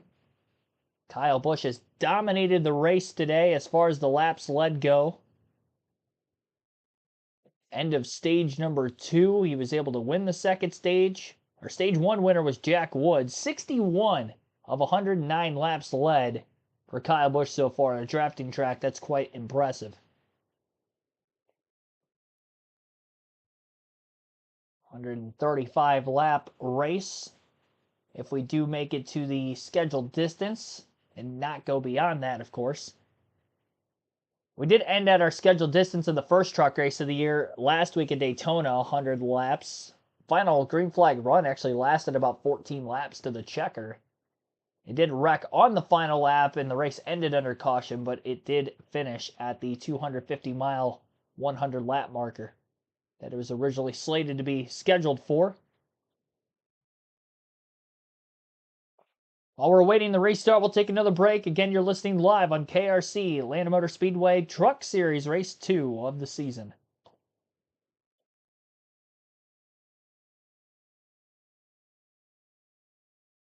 We have met our goal of 50 likes on the stream, so greatly appreciate that, everybody. Be sure to hit the like button if you haven't done so yet, but we did get to our goal for this stream. That has created some intrigue in Iowa City today. Basketball, gimme the ball because I'm gonna stunk it! In the postseason. It's coming up on FS1 at 4 o'clock Eastern Time.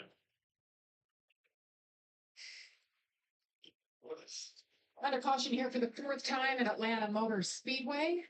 25 laps to go for the NASCAR Craftsman Truck Series. Kyle Busch has led the most laps today, 62. Connor Mosack with issues led 30 laps. He was involved in that last incident. And how about this top 10 here, guys? Caden Honeycutt having another great day in the 45 for Nice. Yeah, I'm really happy for him. You know, he's a driver who's worked really hard at this, winning the Snowball Derby over the offseason, and maybe get his first NASCAR Truck Series win. Yeah, he's pretty good. Cars late model champ last year as well, but running full-time in the trucks. Todd. Yeah, this guy done speaking as crew chief Phil Gould says a little tight, but kind of riding right now, just making some laps, but got some interesting radio going on between the Nice trucks. Haley, it's the last couple. I would get out of that line you're in. What I was trying to say is I didn't want him to go with the 15 when it came down to it. If we tried to do it early, you know what I mean? That's what I was trying to say. I've been talking to him too. They're, you know, they all know, and it's in everybody's best interest for all of us to stick together. Our truck.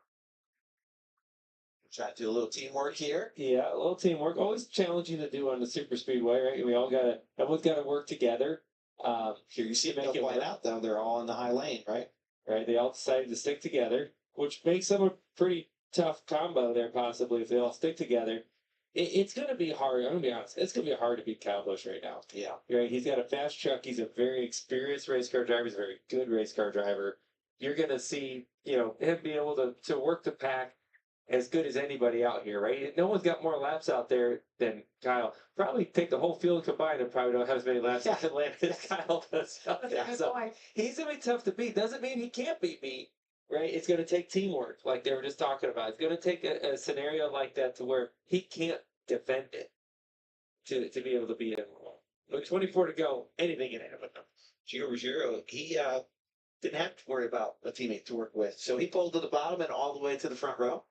I like that. Like we talked earlier, I've been very impressed with that kid to be able to jump into these trucks so quickly and be able to pick up on it. I know it's been too soon. And Ruggiero is going to be on the inside of row one for the restart. Kyle Busch, the control truck, up on the outside lane once again. Green flag is about to wave here at Atlanta. We're going to have just over 20 laps to go. 23 to be exact as they cross the stripe. Busch has the two-time truck champion Ben Rhodes on the outside, pushing him into the first turn. And Ruggiero on the bottom has Grant Enfinger, another Truck Series veteran, up in contention for the win. Enfinger was inside of row one before he went backwards on the last restart. Ruggiero going to try to slide in line in between the second and third place truck. That didn't happen. He's three wide middle entering turn three now. Busch leads at the front of the field off turn four. Enfinger now leads the bottom lane as he's side by side for second initially off turn four. Ruggiero still in the middle three wide, doing a great job holding on to his truck. And I believe he's going to find a hole on the bottom at the very least, but still can't get to the top where he wants his truck to go late. We did see the bottom lane start to work well towards the end of both stages when more trucks were down there. So we'll see as they have 6 trucks down on the bottom for the time being if they can keep the front 4 up at the front of the field, which as of right now they are. Enfinger looking for the lead off turn 4. Kyle Busch noticed he was close to clearing, so he came down, side drafted the right rear corner panel. He gets the pole. Busch still leads the lap at the line, 21 to go. And a bump draft now again from Rhodes to the back of Busch on the end of the front stretch. Side by side for the lead once more. Through turns 1 and 2. Can Enfinger clear this time? No, he will not. But might get a push from Fenhouse to pull clear. Middle of the back straightaway. Fenhouse almost gave up the bottom lane to Chandler Smith. Smith had to duck back in line behind the 66, so they lost a little bit of energy there. And Kyle Busch still has the advantage up high as they head to the start-finish line. 20 laps to go here in the Craftsman Truck Series race. Most we have really seen bump drafting-wise today as far as the aggressiveness on that. Kyle Busch's side drafts have been beautiful on both ends of the speedway to keep side by side with the 9 and not losing the lead, hoping to get the push down the straightaway to pull clear, but the push on the bottom is equally as great. Got 2 ThorSport trucks in both the second cars, or trucks I should say, specifically in line. One on the bottom, one on the top. Every lap at the start-finish line following this restart, Kyle Busch is still led. Although he has not been clear for the lead, he is led by a bumper or less. And we saw the 34 truck up towards the front of the field for a large portion of stage 1. So if Chandler Smith gets up there, he might be in contention as well. Finally clear off turn 4. Grant Enfinger slid up, hesitated a bit, but he was clear. Just got in front of Kyle Busch. Busch with the crossover, going to try to take the lead back into turn 1. He had a little bit of a wiggle, not sure if he's going to be able to clear. Quickly slams the door shut. Great crossover move by the veteran Busch. That was a close one, but man, he executed that flawlessly. 17 laps to go, this time by at the line as we work closer to the end of the race. Fenhouse now leads the bottom with the 38 fellow Ford behind him. Break-action here with 17 laps to go. Kyle Busch out front. Well, it looks like they're cutting a commercial right now. That was a bad time to listen to the audio. We'll keep our coverage going here as I believe it is a side-by-side commercial break on FS1. Luke Fenhouse really loose into turn 3. That was a late push at the end of the backstretch from the 38 of Chandler Smith, who has been very aggressive on these drafting tracks early in the season. Daytona Speed Week, the Cup Series, he caused an incident. He caused one of them in the truck race last week. And he's pushing the young driver Fenhouse, who doesn't have a lot of drafting track experience, especially at the front of the field. But how about Luke Fenhouse in the 66 for ThorSport Racing, looking for the lead, gets another push back straight away. Fenhouse out in front at Atlanta. What an upset this would be as he clears high on Busch into the corner. The 38 truck is now going to try to lead the bottom. Can he get a run? 17 pulls to the outside instead, so there is definitely not going to be a run coming for Chandler this time. Ruggiero, I don't even know how he got back up into the top 3, but he did a great job doing so. Remember, he got split 3 wide middle on the restart, fell from the inside of row 1 to the back half of the top 10, and now he's back up in contention for the race win just laps later with 15 to go on the back straightaway. Still like Kyle Busch's chances. Looked to pull out a line to the bottom, wasn't enough room to do so with the 38 down there. dissipated the run and the energy on the outside lane and allowed for the 38 to get back to the bottom for a quick moment. Busch again going to look for the move. He wants the lead immediately. And clear again into turns 1 and 2. That was the same spot he had the crossover on Grant Enfinger. Took him a couple laps to get by Fenhouse, but he finally did it. Busch, who has had the strongest truck in the field, he has by far led the most laps. He won stage 2, is now trying to win the race. And to do so, he feels he needs to be the leader and can't just wait around to the final lap. Control his own destiny, which he has done great to this point. 13 laps left at the line. Now it's Stuart Friesen on the bottom lane, trying to push the 38 of Chandler Smith forward. Smith used to drive for KBM back when Busch did own a Truck Series team. Trying to beat his former boss. We haven't seen, obviously, Chandler Smith full-time in the Truck Series level since those days. But it is definitely coming down to the wire late. Will we stay green to the end of the race as well? As I say that, big push nearly gone wrong for Chandler Smith. As he was sideways at about the start-finish line after getting hit from behind by the 52, still kept the momentum up and is still side-by-side for the lead with Kyle Busch as they head down the back straightaway. Fenhouse is up in the outside line, pushing Busch. Steady pushes by the young gun, Fenhouse. Whoever pulls down from the bottom to the top gets passed by Busch on a consistent basis. So does Chandler Smith try to pull to the outside if given the opportunity? I feel like you got to go for it if you get the chance. Fenhouse gets split 3 wide. Ruggiero got to his outside. Busch doesn't have any help. Chandler Smith is clear. Corey Heim, who is off of the lead lap, is up in the outside lane behind Kyle Busch as he slides up in front of Ruggiero. And remember that Corey Heim and Ruggiero are teammates here, so they might be able to work together if they can get in line late. 10 laps to go. Push right now. He's going to do the same move to everyone. He's been getting back to Chandler second. blocks it. Chandler's seen it coming. He watched it happen a couple times. Yes. He was. Look for Kyle to make the move to take back the lead here. He doesn't want to be in second. He likes to make his move down the front stretch, Joe. He's made this move about 4 times now where he comes off. He's going to try it on the back straightaway now. Stretch. Clear. And he's Man. able to time it just enough to jump down and get a little. He knows when it's time. And it was time there, and he got back to the lead. 9 laps to go. Let's see if Chandler does it back. No, Chandler's going to stay in line here. And the difference of this, we were talking about Ben Rhodes earlier. Ben Rhodes, who was running second to Kyle Busch maybe 15 laps ago, is now gotten demoted every time someone jumps up in front. And he hasn't moved the moves. He's back to 9. He got parked in his lane, and he's all the way back there. You know, this shows why you have to take the run when you can get it to get the lead, right? Right. And I don't know if the last lap you want to be the leader, but you sometimes got to do something to be in position at least. And that's what Kyle's doing. You certainly don't want to be 9th or 10th on the last lap, right? No.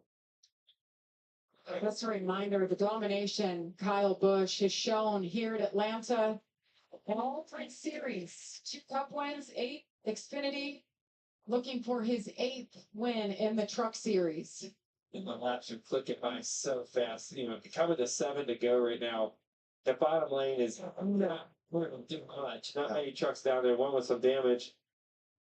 Daniel Hemrick on the bottom trying to make something of it, but that's going to be really tough to do right here. The fact that that thing's hanging a little bit is very surprising. It's an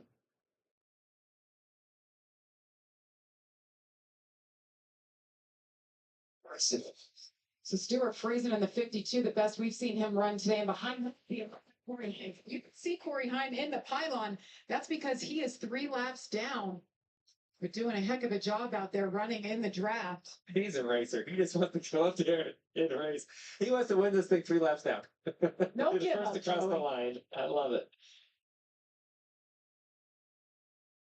6 laps to go this time. Las Vegas. Oh, there. Kyle Oh. Busch out front. Chandler Smith. Still being patient. Georgia. So here's the move for Chandler Smith. Well, it's too late already, right? The bottom lane already got there. Now, boom, he's back. He's back a row. Lost Just like yeah. that. So because he didn't make the move, Hemrick's going to make the. Hemrick says, I want the lead. He might get it here. Unbelievable. As it is, we wrote him off earlier on. I don't get it. Daniel Hemrick to the lead with 5 laps to go. Even with the left front fender exposed, the bare bond that they had on that race truck earlier has blown away at some point in time during this run, and he is in full contention trying to battle for the win. Busch to the inside, entering turn 3 as he tries to take the lead back. 4 to go and is well clear off the exit of the corner. The 19 gets out of shape, goes high, might have gotten tight off turn 4. 3 wide, he's getting split around. 4 laps to go. Tyler Anker moves into P2. He also had damage from that big incident that resulted in a red flag earlier. Remember, he got into the back of the 1, which triggered him to spin up the track into the 71 well after the wreck had taken place. It has been years since Ankrum has won in the Truck Series level, trying to get the win here today. 2 Chevys lead a Ford, Toyota, and another Chevy inside the top 5. 3 to go at the line. The top 4 trucks are single file. And Bailey Curry in the 44 for Nice Motorsports leads the bottom with Grant Enfinger, but they're several rows back. Stuart Friesen pulls out of the top from 4th. Makes a move on Chandler Smith for 3rd. Inside of the 18 for 2nd off turn 2. Busch blocks to the inside down the back straightaway. That may pull the 52 forward. Will he stay to the bottom into the corner? Big run for Friesen. Nowhere to go with it. He was boxed in on the outside, and Busch stayed on the bottom well long enough. Veteran move again by Busch to hold on to the lead. 2 laps to go at Atlanta in the Craftsman Truck Series second race of the season. Kyle Busch blocking both lanes down the front stretch again and into turn 1, back to the bottom of the racetrack. That'll pull the 52 forward again. Will he keep the momentum down on the bottom of the track by staying pinned to the white line? He moves up. Here comes Friesen with a push. And if the 18 doesn't push the 7, Busch is going to lose the lead. Curry shoots Friesen to the lead.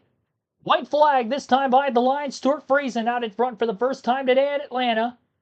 And they will get to the white flag. Here comes Kyle Busch. Bailey Curry still down on the bottom. Busch clears the 44. Moves to the inside. Going for the lead into turn 1. Side by side. Friesen side drafts him. And now it's going to be a drag race down the back straightaway. Curry pushing Busch. The 18 can't get to the bumper of the 52 yet. Never did down the back straightaway. Kyle Busch with a bumper out in front in the middle of 3 and 4.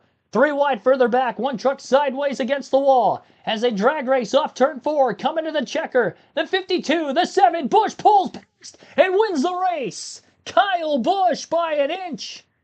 Maybe 2. Unbelievable.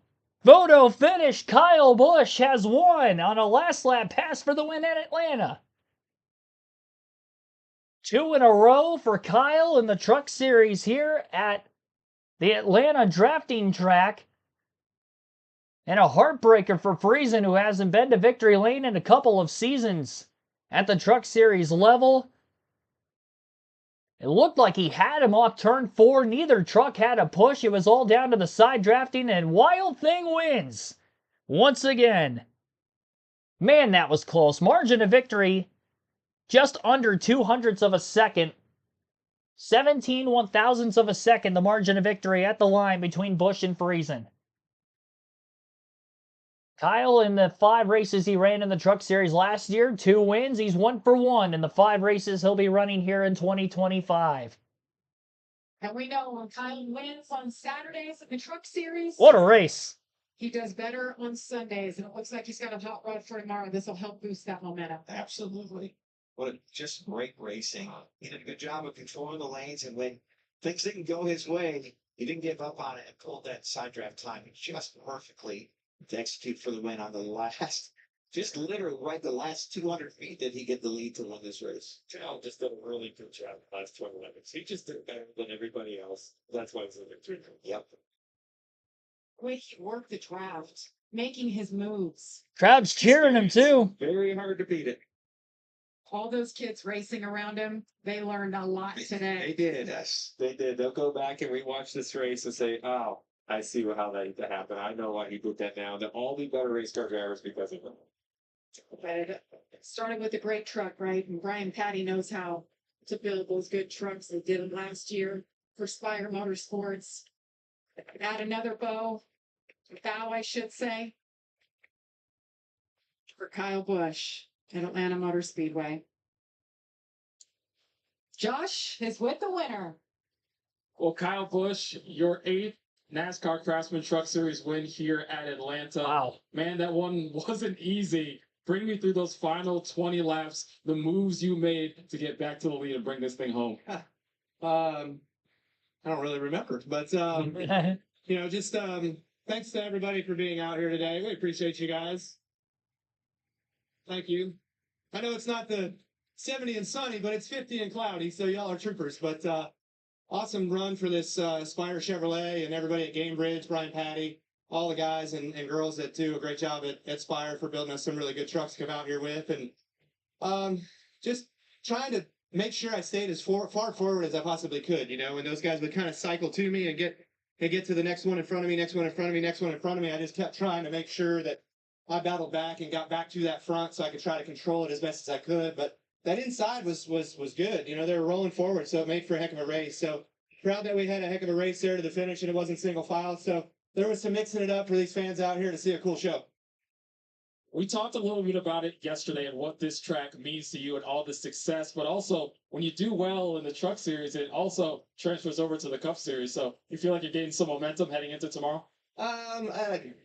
No, these things are a lot different than the cars are, but probably more similar than the Xfinity cars. But all in all, just going out here, just getting laps, and speedway racing is speedway racing. There's a lot of luck involved. There's some skill today. I feel like there was definitely some skill. There's some things that guys could learn from the things that I was doing if they go back and watch and pay attention. But the overall bang of it was just to be able to get some laps and come out here tomorrow and try to win again. Kyle Busch, your winner at Atlanta. Stuart Friesen, oh, so close, buddy. That was a great run, great move to get to the lead. Yeah, just proud of my race team here, the whole Hallmark team. Chris Larson, everything he gives us to get the job done. Al Hankey and Mohawk for being on board with us. We had a shot, and this is my favorite truck, and we'll keep digging with it. We had a shot, and I guess I got too far off my help there coming down the back the last lap, and we surged ahead, but just had the surge at the wrong time and let him pack me in, and then it kind of came back. But thanks to our Toyota teammates there, working good with Corey there, and held us at the front, and then tried to shove Chandler like way out by him, and I said, just stick with me, I'll keep shoving him, we'll just keep that bottom line rolling. And he moved up, so kind of broke that plan apart. But good to be racing with him again too. But just proud of our race team. It's been a grind here the last couple of years, and we got stuff going in the right direction. So Jimmy did a good job calling the race. Chris Lambert's the best spotter in the business, and I'm lucky to have him on my side. And second to the best guy in the business isn't a bad day, I guess. Well, you got more chances ahead of you, so don't worry about it. Good run. Yeah, no, we left here last year with a tore up piece and then played catch up all year. So feels good to have some momentum going here. Absolutely. Great job for Stuart Friesen. Definitely a heartbreaker for Friesen. After missing the playoffs a season ago, this win could have went a long way for that Hallmark Racing program. We'll go through the finishing results of this one again. Margin of victory, 17 one-thousandths of a second. Photo finish between Kyle Busch and Stuart Friesen coming to the line. Busch on the bottom, poling pass with the side draft at the last second. Stuart Friesen ends up in position number 2. Tyler Ankrum third. Bailey Curry with an impressive top 5 run in 4th. And Chandler Smith in 5th. Caden Honeycutt, who's up towards the front for a lot of Stage 3, finishes 6th. Ben Rhodes 7th. Ty Majeski from a lap down came back to finish 8th. Jake Garcia 9th. And Grant Enfinger rounds out the top 10. Gio Ruggiero in 11th. Michael McDowell 12th. Matt Mills 13th. Luke Fenhouse 14th. And Tanner Gray 15th. 16th for Daniel Hemrick. Dawson Sutton 17th. Josh Reaume 18th. 19th for Spencer Boyd. First truck 1 lap down was Lane Riggs in 20th. Jack Wood, who won Stage 1 today, finishes 2 laps down in 21st. Matt Crafton also 2 laps down in 22nd. Corey Heim 3 laps down in 23rd. Same for Tony Breidinger in 24th. Connor Mosack in 25th. 4 laps down. And everybody from 26th on back DNF today. Frankie Muniz will finish 26th. Andres Perez 27th. Justin Carroll 28th. Raja Krug 29th, William Sawalich in 30th, Nathan Bird 31st, and rounding out the 32 truck field, Keith McGee in 32nd. Here's Tyler Ankrum, who finished 3rd today. Result? Make that move sooner. Ultimately, that's really what that is. Friesen, he made that move earlier than I did. I didn't expect to make that move so soon, but the bottom was surprisingly better. I was kind of just going to start, thanks man, I was going to start, trying to build a run with, going down the backstretch. It was really hard to make that slide job move off of 4, so I was really planning to do it off of 2, into 1 off of 2. Friesen just did it sooner than I did. So for us to get involved that wreck in the third stage like we did, come back, Ray's super smart. My spotter Kevin Hamma, he did an awesome job for me today. Just keep me patient. So hats off to Lionel Chevy, my team MHR, my 18 guys brought me a pretty good truck. We got a little bit of work to do. I feel like we're a little behind, but we're gonna be good for Vegas. Third place finish for Tyler Rankum here at Atlanta. Todd? Yeah, Tanner Smith, last of fifth with one incredible save on the front straightaway. Yeah, no, I mean, it was definitely a crazy day for us. We didn't have the raw speed we really needed to drive from the back to the front pretty much on our own without a lot of help, and that made it a struggle. It was a hustle just to get to the front, but once we got there, was able to link up with a few guys and got the bottom lane moving, got to the lead, and then was going to start riding and seeing the 19 come in, and my gut told me, man, I should probably pull down and lead that line again and leapfrog Kyle and just block both lanes, and I think that was like 3 to go. I was like, no, I need to just ride this out. They're going to start going back and forth, and I'll be in a good spot. But, yeah, unfortunately, that's not how it worked out. But, yeah, can't be more proud of everybody at Front Row Motorsports. They gave me a solid number 38 Quick Tie Products Ford F-150, and we've got some good momentum rolling forward. Tanner Smith, last of fifth. Jamie? That truck's going to be one to watch all season long. All right. So again, congratulations to Kyle Busch getting the first truck win for himself here of the 5 races he'll be running in 2025. Appreciate everybody tuning in for this stream. We still got one more race to go today. NASCAR Xfinity Series coverage will begin in about 1 hour from now at 5 p.m. Eastern. We'll also be live, obviously, for the Cup Series race tomorrow starting at 2:30 p.m. Eastern as well. Again, 17 one-thousandths of a second margin of victory there. We did have 19 trucks finish on the lead lap. And I think I counted 7 of them that DNF. Let me recount just to make sure. Forgot during the... Yeah, 7 DNFs total. 1 hour, 46 minutes, 50 seconds elapsed time on the race. Only 4 cautions, 2 for incidents. 19 lead changes. And we did finish under the regulation length. Final green flag run. 23 laps to the checker. And they didn't even wreck coming to the checker either. Great race here for the Truck Series. I'd argue it was probably one of the better races last weekend as well. Going to be a tough one to top, but we'll see what Atlanta will bring over the next 2 races. Again, Xfinity in about an hour, and then the Cup race tomorrow at 2:30 p.m. Eastern as well. Hit the like button if you haven't done so yet. Subscribe for more daily NASCAR content. I'll see you guys soon, everybody. Thank you.